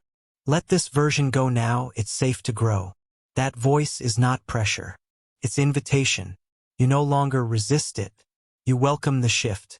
Because you know, the self is not a static point. It's a living edge of possibility. And the horizon moves as you move. Step 3. Release the myth of arrival. You've achieved alignment. You've embodied sovereignty. You've anchored field-based living. But there is no final version. There's only this moment's coherence. And the next. And the next. Arrival is an illusion that collapses growth. Your mastery now is not arrival. It's fluid presence inside infinite unfolding. You live inside the current, not the finish line. That's freedom. Step 4. Keep upgrading without urgency. You'll feel nudges. A new archetype. A new tone. A new posture. A new way of speaking, choosing, walking, loving. You'll feel the old self get quiet. You'll feel the new one humming under your skin. Don't rush it. Don't force it. Just tune to it. Let the new self build inside stillness. You are now a master of gentle transformation. No emergency, just evolution. Step 5. Use stillness to reboot, not fix. Whenever life feels off, you don't panic anymore. You don't overanalyze. You don't overcorrect. You simply pause. You return to stillness. And you let the field recode you. The silence updates your operating system more efficiently than thought ever could. You no longer manage change. You allow it to reformat you from source. Step 6. Watch your relationships restructure themselves. You won't need to set boundaries anymore. Your frequency will do it automatically. Some people will rise with you. Others will fall away. A few will resist your expansion, and you'll let them go in peace. You don't chase alignment. You don't beg for reflection.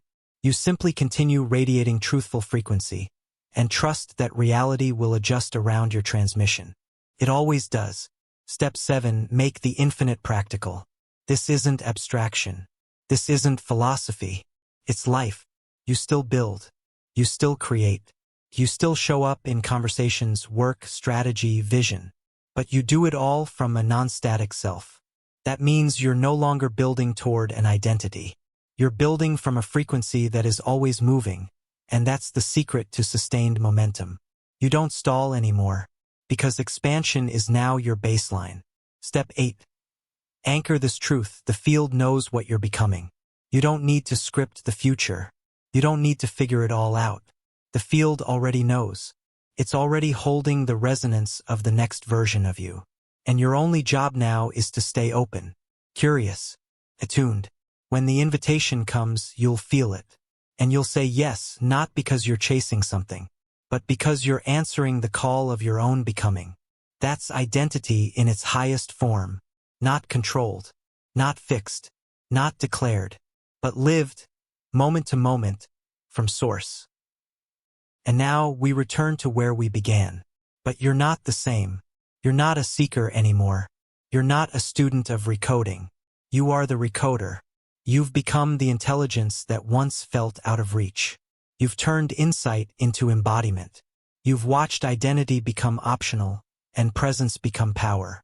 So where do you go from here? Anywhere. Because identity is no longer a prison. It's a palette, a tool, a game of resonance.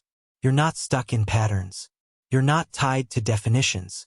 You're not limited by your past. You are the infinite self, moving, selecting, stabilizing, and dissolving as awareness requires.